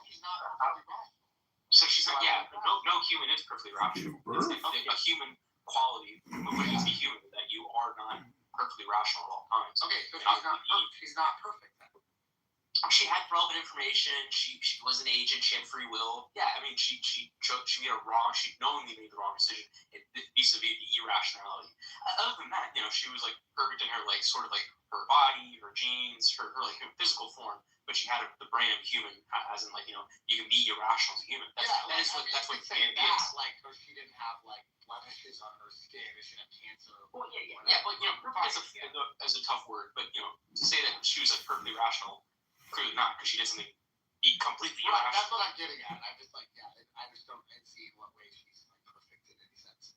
Well, even okay, so imagine a perfect human. Could a perfect human be able to see an optical illusion? Like on my worldview? Yeah, in your worldview. Let's say you designed a perfect human. Would there ever exist an optical illusion in his mind? I think the idea of perfection on like my worldview wouldn't really be coherent. Well then how could it be coherent from my worldview? Because for your worldview it would be just living up to the standard of God, because God is like the objective standard for, you know, what like not saying that the human would have to be God, I'm not saying that, but like whatever God defines as the standard of like goodness and perfection to be would be what is perfect. Like for me, like if they were like, Charles, what would your ideal human like to be perfect? Like for me, like they would see the optical illusion, right? Because like they would still have like human eyes, so then it would be like weird to say like they're still human in that sense, right? But like they would be able to discern it anyway, which like I said would be kind of incoherent. So like I wouldn't use the phrase like perfect in that way. Because I don't think that like would make a lot of sense from like my like secular view, but your view is just in accordance with whatever God is defining as perfect. Right, and I'm not even it seems like you're claiming that you're using my definition when you're not really using my definition. Even if I was to go by that simplistic definition, being perfect is living up to God's standards. Yes, that means she was living up to God's standards. She did to the point. Yeah, up to the point that she decided not to. So that's perfection. She cannot stop. She was a being who was gonna not want to do what God wanted her to do. Okay, so it's like this. I make a perfect circle, right?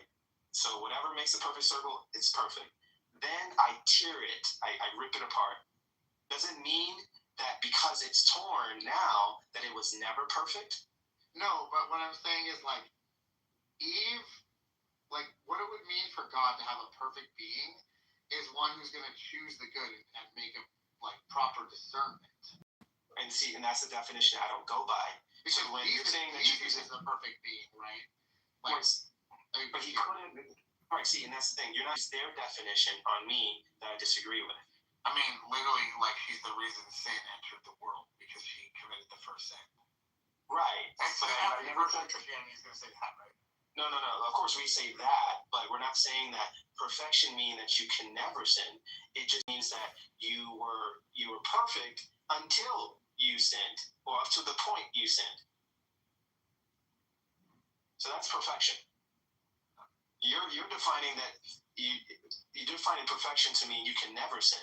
I'm defining perfection to mean that you are the ideal until you stop being the ideal. Yeah, you can define it that way. That's fine. I don't think any Christian would really define it that way. Like they would say Jesus is perfect, but Eve isn't perfect because she is a being who was capable and decided to rebel against God. Right.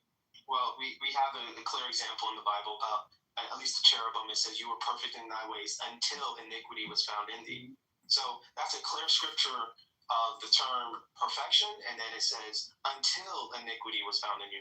So I'm following the pattern of scripture. Whatever these other Christians are saying, fudge them. Forget them. Well, yeah, fish them. As Andrew would say. Yeah, I just don't think any one would use that term in that way. But I guess you can. I don't think most Christians would say he was perfect. Well, I don't know. You have to bring these most Christians in, but I disagree with most Christians anyway about a lot of stuff. So, hey, you could be right, but at least just here, this makes sense within my worldview. In your worldview, the term perfection doesn't make sense. It starts to not make sense somewhere. So, perfection would have to be category based on it can never be a universal thing. Like a person is perfect. In what way? Like, is he perfectly sized? Does he have perfect vision? What is perfect vision? Is it 20/20? Is it 30/30? Is it It's just like imagine God creates a baby and he knows his baby is gonna grow up to mass murder 100 people. And it's this being was perfect until he decided to get into his city. And then when you're talking back about that person, I just think anybody would say, oh yeah, that was a perfect being until he free willy decided to mass murder people. He obviously had a defect to begin with in his reasoning and moral capacity. Charles, can I ask you a question? Quickly, sorry, just. Did you say before Christians who don't believe Jesus is God? That was Toast. Yeah, Toast doesn't think Jesus is God. Did he say that there are Christians who don't believe Jesus is God? Yeah, there's a lot of Christians who believe that. That's true. A Christian who don't believe Jesus is God? Well, we would debate that they're not Christians, but they would think that there are Christians too. But I know, but Christian, if you say you believe in God and then you call yourself like Muhammad, like in the name of a mere man, how does that work? Because we should call ourselves we're following the true God. But what Moses taught is nothing to do with Moses because he was a mere man. Why we call ourselves Christians is because we believe Jesus is our Lord and Savior. He is true God and true man. That's why we call ourselves Christians. But anyway, that's a new one for me. It shouldn't be. There's a lot of rooms that talk about, at least on my timeline, there's always Godhead debates, and they always say the same thing. A lot of Hebrew Israelites don't believe Jesus is God. But anyway, this topic descended from genetic diversity, my view of how all these different races came about. And yeah, I think Noah, he pretty much was just one out of the millions of different races that existed before the flood. The genetic diversity that existed before the flood is all gone. So all we have is Noah's line of diversity. And so we just have shades of brown when, if let's say there was 10 more people that was in the ark, let's say instead of there being 8, there was 10 people that went into the ark, we probably would have a different diversity where maybe there would be blue skinned people or orange skinned people, like the fish in the sea. the diversity can be in various different colors. So it would be the same for humans. It's just that only 8 of us survived out of that huge population of people. Yeah, and then your idea is like they spread out to the different countries, and then the genetics of like blackness just disappeared basically when they went to Europe. Diversity, yeah. Also, probably some of that, but mostly the diversity of, like, I guess, creating just spontaneous black people started to die out a lot faster over time. So I mean, because at first I thought, okay, sometimes it's always, sometimes it's the weather, and I believe it is the weather sometimes. But then I have to explain why the Eskimos are very brown in cold weather when they should be whiter than the Europeans. And yeah, it only makes sense if, at some point their genetics got locked, so the weather didn't do as much change. The environmental change wasn't strong enough to cause their genetics to like express itself differently.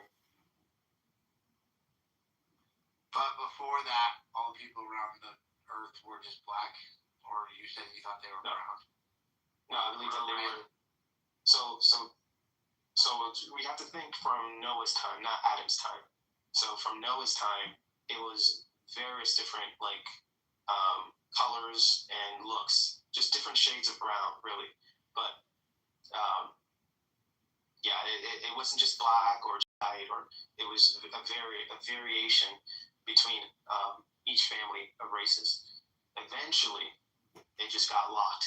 I think Kush, he's like the third. You think it got locked, but you think it got locked by the environment, but then now that doesn't happen anymore? No, it got locked by the genetics. Well, it's both and, but the genetics, as you begin to how do you say, you do a lot of inbreeding, right? Of course, some of your genetics becoming more diverse starts to dwindle because you're just copying with the same kind of genetics, and the other, more diverse things, or things that can make you look more different, starts to fall off to the wayside. Like, you ever seen that tribe of people where they have like literally fork fingers and fork feet? Like they're just Google it, where their hands are so mutated that they literally got like 3 fingers on each hand, and their toes is also like just like that. It's like morphed into 2 giant like toes, and that whole tribe is like that. So it's like they can't change back to having like 5 fingers on each hand and so on, because they just kind of weeded out the diversity. So just keep on doing that. It's just keep compiling on itself. The environment is not going to help as much as it used to. Yeah, let me look for this. I have to look the names up.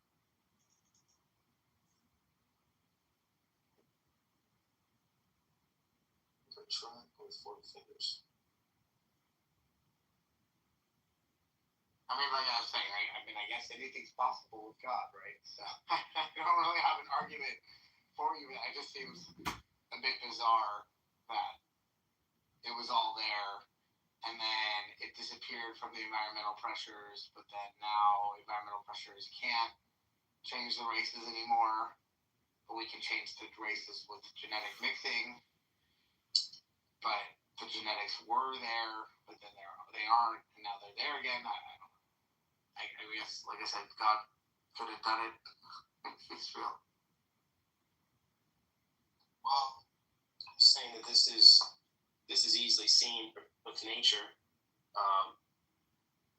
Yeah, let's say we were to, of course, add more diversity to like certain animals. Like, so you get a bunch of dogs that have it's from all kinds of backgrounds, and you start crossbreeding them. Like, you make a pit bull mated with a Rockweiler, and then you make that kind of mutt, mix in with another mixture or another kind of mutt, and then before you know it, like 2 or 3 generations, that super mutt is going to have so much diversity that if it was to just mate with another dog, it's going to have all these different, I guess, options or different ways to like express its genetics in its children. So, but you keep doing that, if you keep on like interbreeding, like having the dogs mate with their siblings, eventually it's going to like lose the diversity that it had. Like generation after generation, it's only going to make one kind of dog. And I understand that example with the dogs, but like we can create the diversity now with our genetics, different genetics. But like you were saying that, and then everyone had the genes to create all these different people up until, because everyone was committing, on your view, everyone was committing incest and doing that, and then it just forced everyone to only be like these kinds, or like from just the breeding, you're saying? Just the breeding, I'm saying what? Or the environment, or you're saying both? Like that forced everyone to be, white or Asian or black or whatever. It's both and. So it's just that one is not as powerful as it used to be. The environmental pressures isn't as strong in like guiding in which way we would go as fast. Now, sure, the environmental pressures, like the things we eat, it could change our like bone structure, like our face, maybe make us look handsome, ugly, whichever, within one generation, right? However, as far as like our skin tones, that may change a little slower. If we just left it to the environment, it may take 1,000 years, 2,000 years for our skin to change. If let's say you just threw a bunch of black people in Antarctica somewhere and just left them there, don't add no white people there, it may take 2,000 years for that to work. Where in the beginning, all it took was just one generation, maybe 50 years, for people to turn from white to black. You guys believe in like a crazy amount of macroevolution, even though you guys say you only believe in microevolution. Yeah, micro, yeah. So in other words, rapid. No, but it would be macro on your view, actually, because the amount of diversity, like the explosion of diversity from evolution would have been crazy. Like, well, we think this happened over billions of years. You think it happened like in a couple hundred years. Yeah. Like I said, I don't have much of an argument against any of this. It's a fine story, I guess, because like I said, with God, you could just say God made it to be this way, right? So. Well, sure, yeah.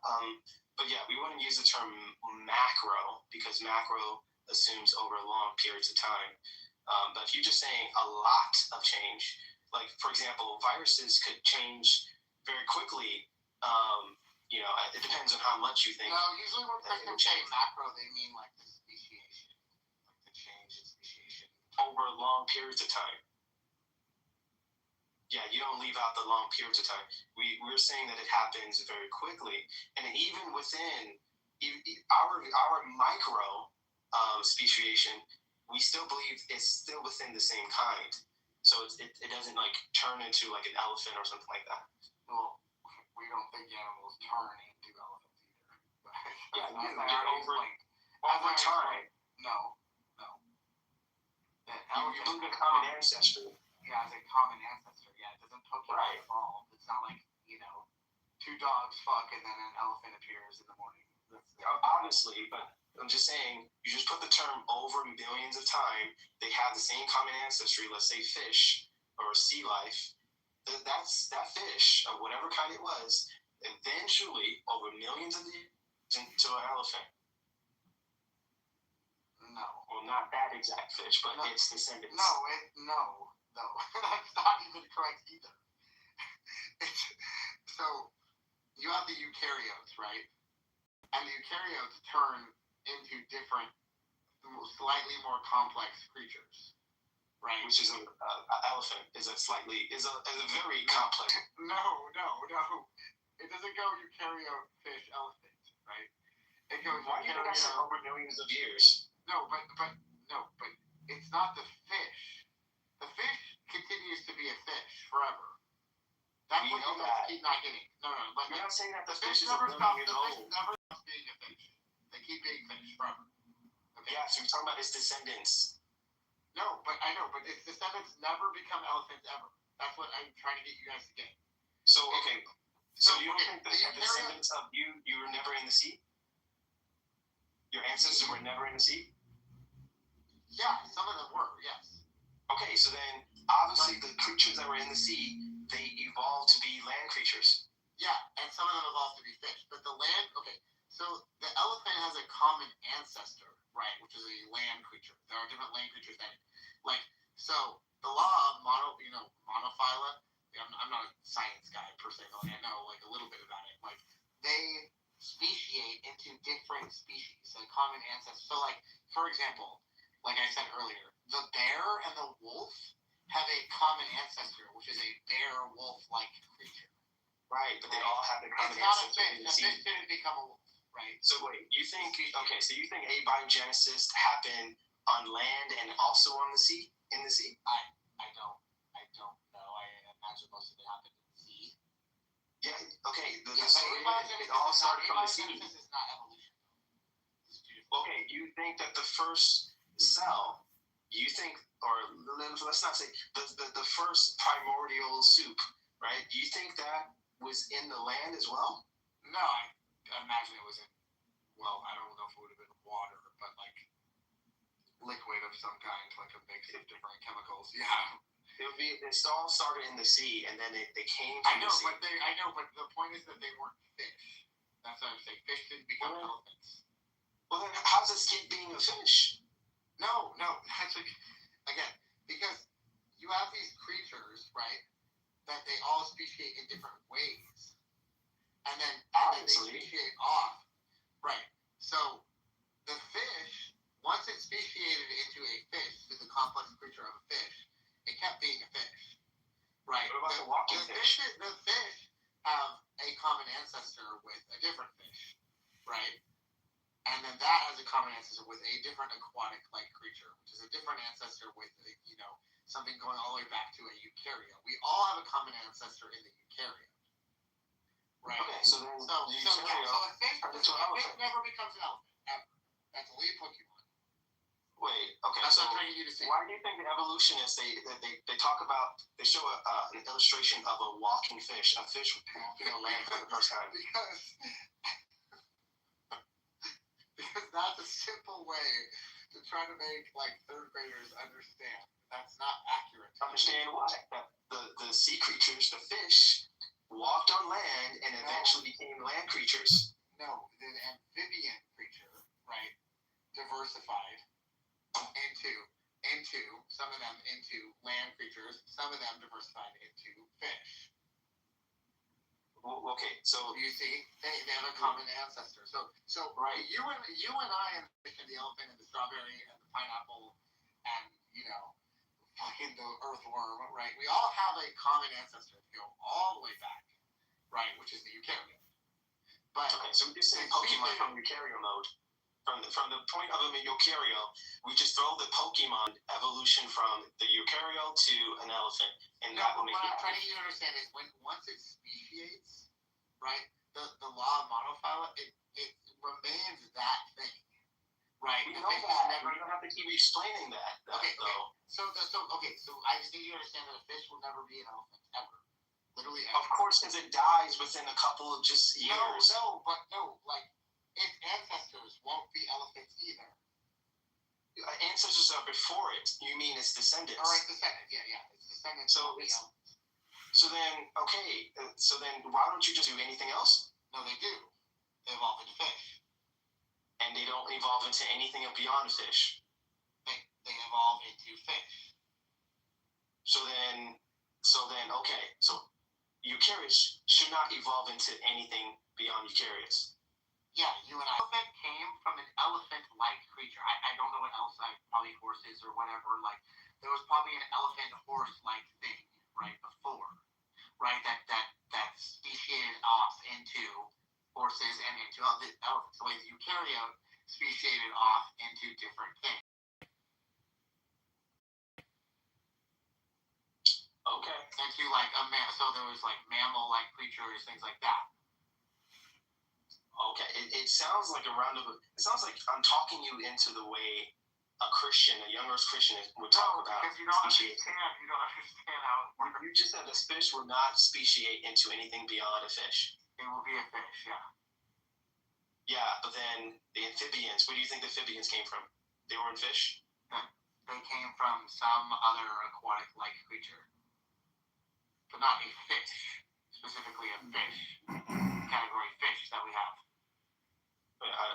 Okay. I would have to look at I have to Google, did amphibian creatures, evolve from fish? I don't know how would they know the difference if they look the same. If you have a walking fish, a fish that can go on land and hold its breath or just kind of, I don't know, resuscitate itself, I think they call those things fish. No, an amphibian is not a fish.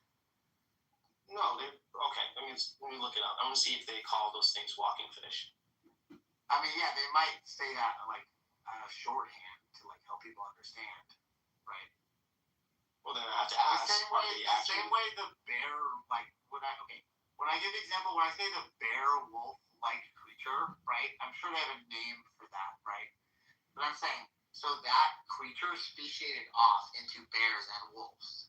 From there, right, the wolf, right, will diversify into different kinds of wolves, right, and evolution still occurs to this day among these different animals, right? They still evolve and change. And so, if we categorize, like, for example, like, different kind of dogs, right? There's like, they're like prairie dogs, and then there's like other kind of dogs that they actually can't breed. So there's like certain kinds of dogs are speciated. We still call them dogs because they have a common ancestor of a dog, right? Even though those animals do not breed anymore. So like the prairie dog, imagine we came up with another name for them. We call them blue blobs, right? And I might just say, look, see, here's a blue blob. You know, like form back into some other thing, right? From the direction that they went. Like the fish doesn't become an elephant. I just simply Googled this, and it said a walking fish evolved from a fish. I asked, did elephants evolve from fish? And it said, yeah, elephants evolved from fish. So this whole thing, I guess this way of you expressing it just doesn't seem colloquial. It doesn't seem they're like normal. It's an aquatic like creature, not like this particular fish that you would like name. That's why I said fish. I didn't just say goldfish. Well, I mean, again, this is like a colloquial way for like the layman to understand it, right? That's why like they give you the little picture of like the swimming creature, right? And then it grows legs and it gets on land and stuff like that. Right? That's like it's an easy way to understand it. Okay. But it's not like a salmon, right? Like the particular fish. Yeah, it's a common ancestor of them all. So I get it. So, but again, when we're saying this, we're talking about how creatures evolved in the evolutionist way. You believe that the environment actually forms them a little bit, but then the environment starts to lose its power in how it changes or causes the genetics to change. No, the environment still has huge influence on the genetics. To this day, we've actually seen evolution occur in our lifetimes. Well, okay, You know about the mosquitoes? You know about the mosquitoes that got trapped under like the London subway system? Right? You know about this? This is one of the best examples of evolution people have. So those mosquitoes actually evolved after the war, right? They got trapped from the bombings of World War II. And they evolved to not be able to breed with the mosquitoes like up above. Because mosquitoes can go through generations and generations of just like a day, right? Couple weeks you'll have like done like 100+ generations of mosquitoes. So they evolve more rapidly, right, than like you see in like other animals. And then they would have different like feeding like what they would feed on and stuff. And then when they tried to reintroduce the populations, they no longer could breed with each other anymore. So like even though in our lifetimes we've seen like insects evolve. You see insects evolve and they develop immunities to pesticides and stuff. That's why like they try to use multiple different pesticides at once. Because if they use just one, eventually after a couple generations, insects develop immunities to the pesticides. It's not sexy and exciting, again, like Pokemon, but yeah, we see evolution occur in our lifetime. Usually critics just say, oh, well, the mosquito always had that power deep within it. It just, needed to go Super Saiyan or some nonsense. But I mean, obviously it does, which is why we believe that they are doing it. Like they're I mean... Well, you don't believe that because you also believe that certain animals just go extinct, right? So... Well, yeah, of course there's survival of the fittest, even within the Christian, paradigm. But, we believe that God put up a backup system, an immune system in every person's body. For some animals, but not for all of them? Yeah, for all of them. It's just that it doesn't guarantee that they're all going to survive. So it's just that they're all going to trust themselves. God just made some shitty creatures. He gave them good backup systems. Them the best chance, and you can have someone who has the best genetics do something stupid like smoke drugs and do all kinds of lascivious things, and they mess up their chances of having good genes. There's just some animals. Same thing with animals. The environmental pressure just let them to die, not just to give them Well, so that's the thing with us. We could be like those mosquitoes in the sense of like if we just let the environment, be the most strongest thing in nature, then those things will happen. But because we as a society, we make houses, we actually fight against nature, we can make crops and so on. Like nature control over us, the manipulation over us becomes lessened. So it changes the animals a little bit more because they can't fight the elements as much as we can. We protect ourselves against the elements. We wear clothes. We have technology. We in shelter. We try to use drugs and all kinds of stuff to like fight off the manipulation of nature. All right, man. I got work in the morning, so I'll give you the last word. But it was at least interesting to hear your theories about the Adam and Eve stuff. So. Yeah, I appreciate it, Tom. Okay, have a good night.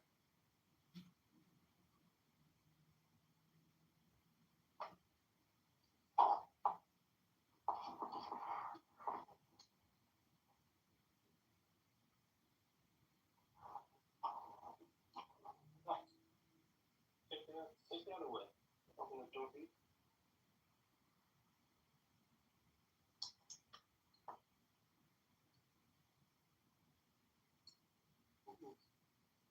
So for those who are here, I was just on my IG, explaining my theory that there's 2 courts in the heavens. Actually, there are 3 courts. It's countless, but the 2 grand courts is the court of Zion or heavenly Zion and the court or the cosmic courts. And I was explaining how the cosmic courts, when it comes to like the war between good and evil, God versus Satan, angels, holy angels versus evil angels, they stand as like the impartial judges between that battle between good and evil.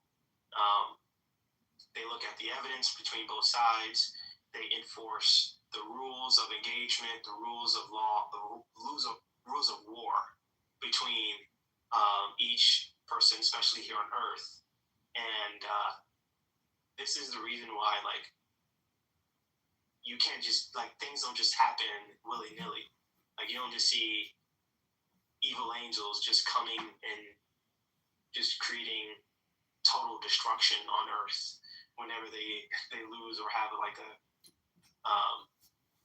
they have some kind of situation when they're going to fail or lose. Like, they could have just decided to just destroy cities like Godzilla and make sure that they stand over the entire city of Earth, like some kind of evil Superman. But there's a higher power between. I'm not saying the higher power, but there's an independent power between the angels and the fallen angels that keeps that from happening. Righteousness, if he constantly used his powers to strong arm his opponent, he has to have the merit of the argument. Like he has to win by the merit of his argument. That's what I'm trying to say. And if he does anything such as like miracles, he has to have the right to do it, not just the power to do it, but he also has to have the right to do it. And same thing even for the devil. He also has to have the right to do certain things. And if they don't have the right, then they don't, do certain miracles.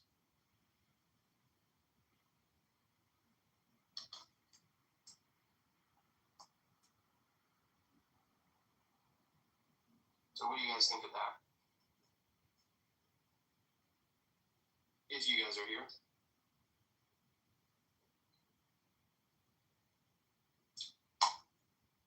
Or are you guys just using me or using this room as background noise?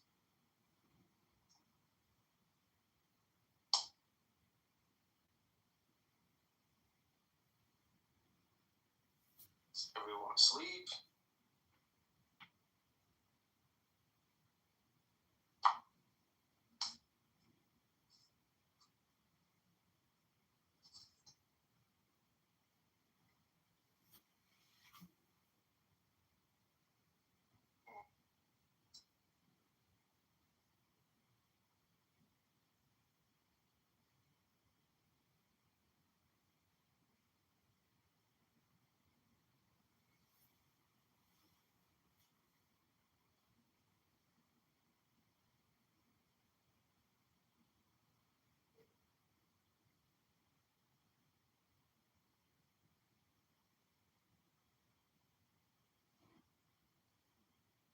No, I'm here, Justin. I'm here. Okay, cool. All right, so I wasn't sure. I didn't want to waste my breath too much.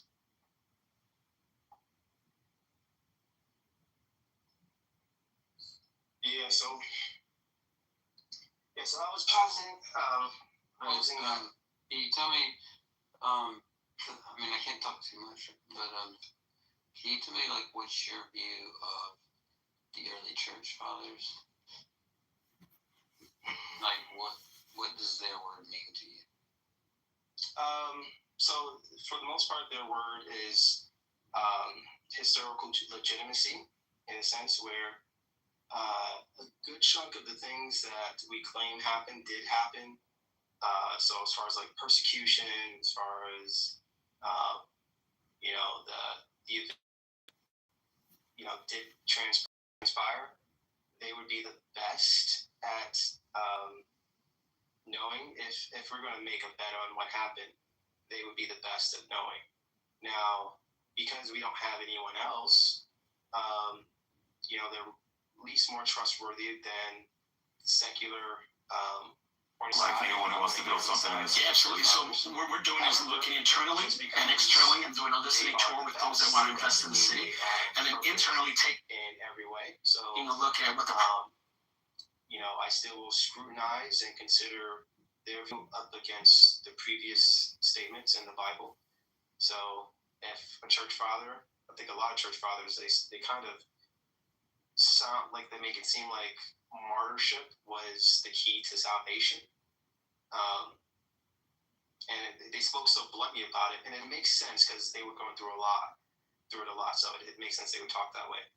But at the same time, it came across like righteousness was,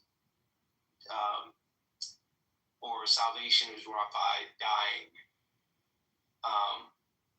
So it's like,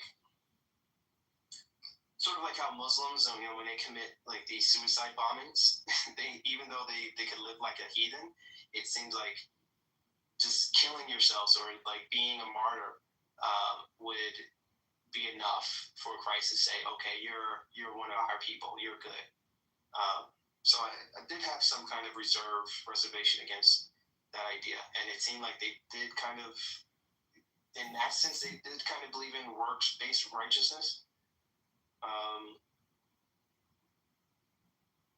Other than that, yeah, they, I don't take their word as, the word of God, like their prophets. So other church fathers, I will also consider if they say things such as they believe in the immortality of the soul,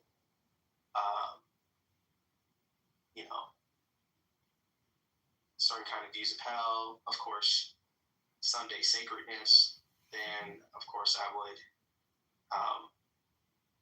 take that with a grain of salt, or just kind of, eat the watermelon but spit out the seeds. So I see the value in other things in things they say, but not in everything, not agree to everything they say. So that's how I view the church fathers. For what you mentioned about the martyrs, I'll give you a couple passages to think about. It says, like in Revelation 20, I saw the souls of those who had been beheaded for the testimony of Jesus and for the word of God. And it goes on to say that they came to life and reigned with Christ for 1,000 years. You have Revelation 6, 9 through 11. I saw under the altar the souls of those who had been slain for the word of God and for the witnesses that they had borne.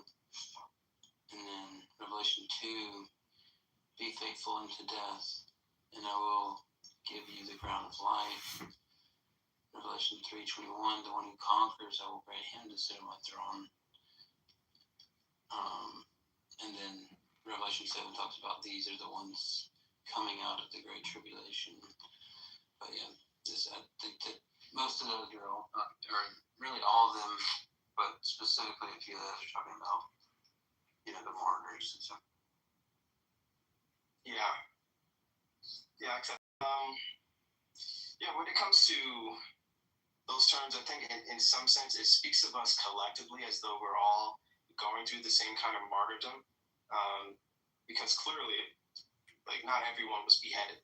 Of course, Paul was beheaded. Who was like cut in half? Was it Isaiah? Isaiah was cut in half. I forget. Yeah, no, it wasn't. I don't think it was from. I thought it was the Old Testament prophet, but I could be. No, he too. But I know in the Fox Books of Martyrs, it talks about one of the disciples. They were split in half by two horses. But either way, my point is that not all of them was beheaded in the literal sense, like their heads were cut off. Of course, they were killed in all kinds of ways. But the point is that, all throughout time, God's people were persecuted, and even like Abel was, his blood is like a sort of representing all of all the innocent who suffer because of the wicked. So, I think that will also include even us, like people who have not really suffered any persecution in the same way they did. Because it's some reason, I think the Bible speaks to us as a collective, as like one team. So yeah, it kind of speaks, just like how Jesus was talking to the Pharisees, and he was making it sound like they were guilty for what happened to Abel. And he was saying, your fathers do this, as though their fathers was like Cain. And Cain's father, Cain was not related to any of those people. All his Cain's descendants died. So it was more so speaking about like you on your side, the evil side. I'm speaking to all you guys as though you guys did the same thing. And then to my people, I speak as though all that happened to us. And, that's we kind of go in and out in our normal speech, like, you guys killed us, you guys, like, let's say you talk to a black person, they make it sound like they went through slavery, even though they did not suffer any kind of slavery in the modern age. But because it happened to the ancestors or people like them, they apply it to themselves. So yeah, well, I'm not sure what part you want me to focus on, like the idea that they were under the altar, fact that they were martyrs, or that is it supposed to connect to the fact that the church fathers kind of like promoted martyrdom as like some kind of righteousness, like salvation type of thing.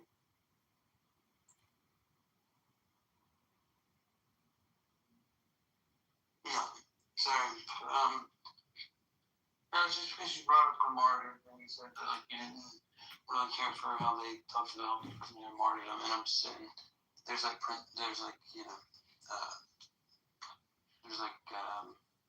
you call it, like for it, It's the way they talk about it. They didn't sound like the. In reference to the Muslims in Israel, spending the night in prayer, Torah study before traveling to Jerusalem. I quote, Jerusalem is one of the most meaningful things in our religion, he said. It's the root of everything. He dismissed the racist chants as acts of a small minority of participants. Earlier in the day, Israel's National Security Minister, Itamar Ben-Gvir, staged another provocative visit to Jerusalem's most sensitive holy site, the hilltop compound that is home to the how do I say that? Al-Aqsa Mosque. Al-Aqsa. It's on top of the Temple Mount where the second temple is. The third holiest site in Israel. That they built an entire fucking mosque on top of this, the most sacred place for Jews on earth. Jews revere the site as the Temple Mount. Yeah. Where the biblical temples once stood and the holiest site in Judaism. Ben-Gvir raised an Israeli flag, singing and claiming, "The Temple Mount is in our hands," referencing a famous statement from the Israeli paratrooper commander in 1967, who announced Israeli control of parts of the old city. His visit threatened to inflame tensions that are rife in the city after 2.5 years of near constant war and fragile ceasefires. 4 years ago, clashes between Palestinian protesters and Israeli police at the site set off an 11-day war between Israel and Hamas. Scuffles broke out. Yeah.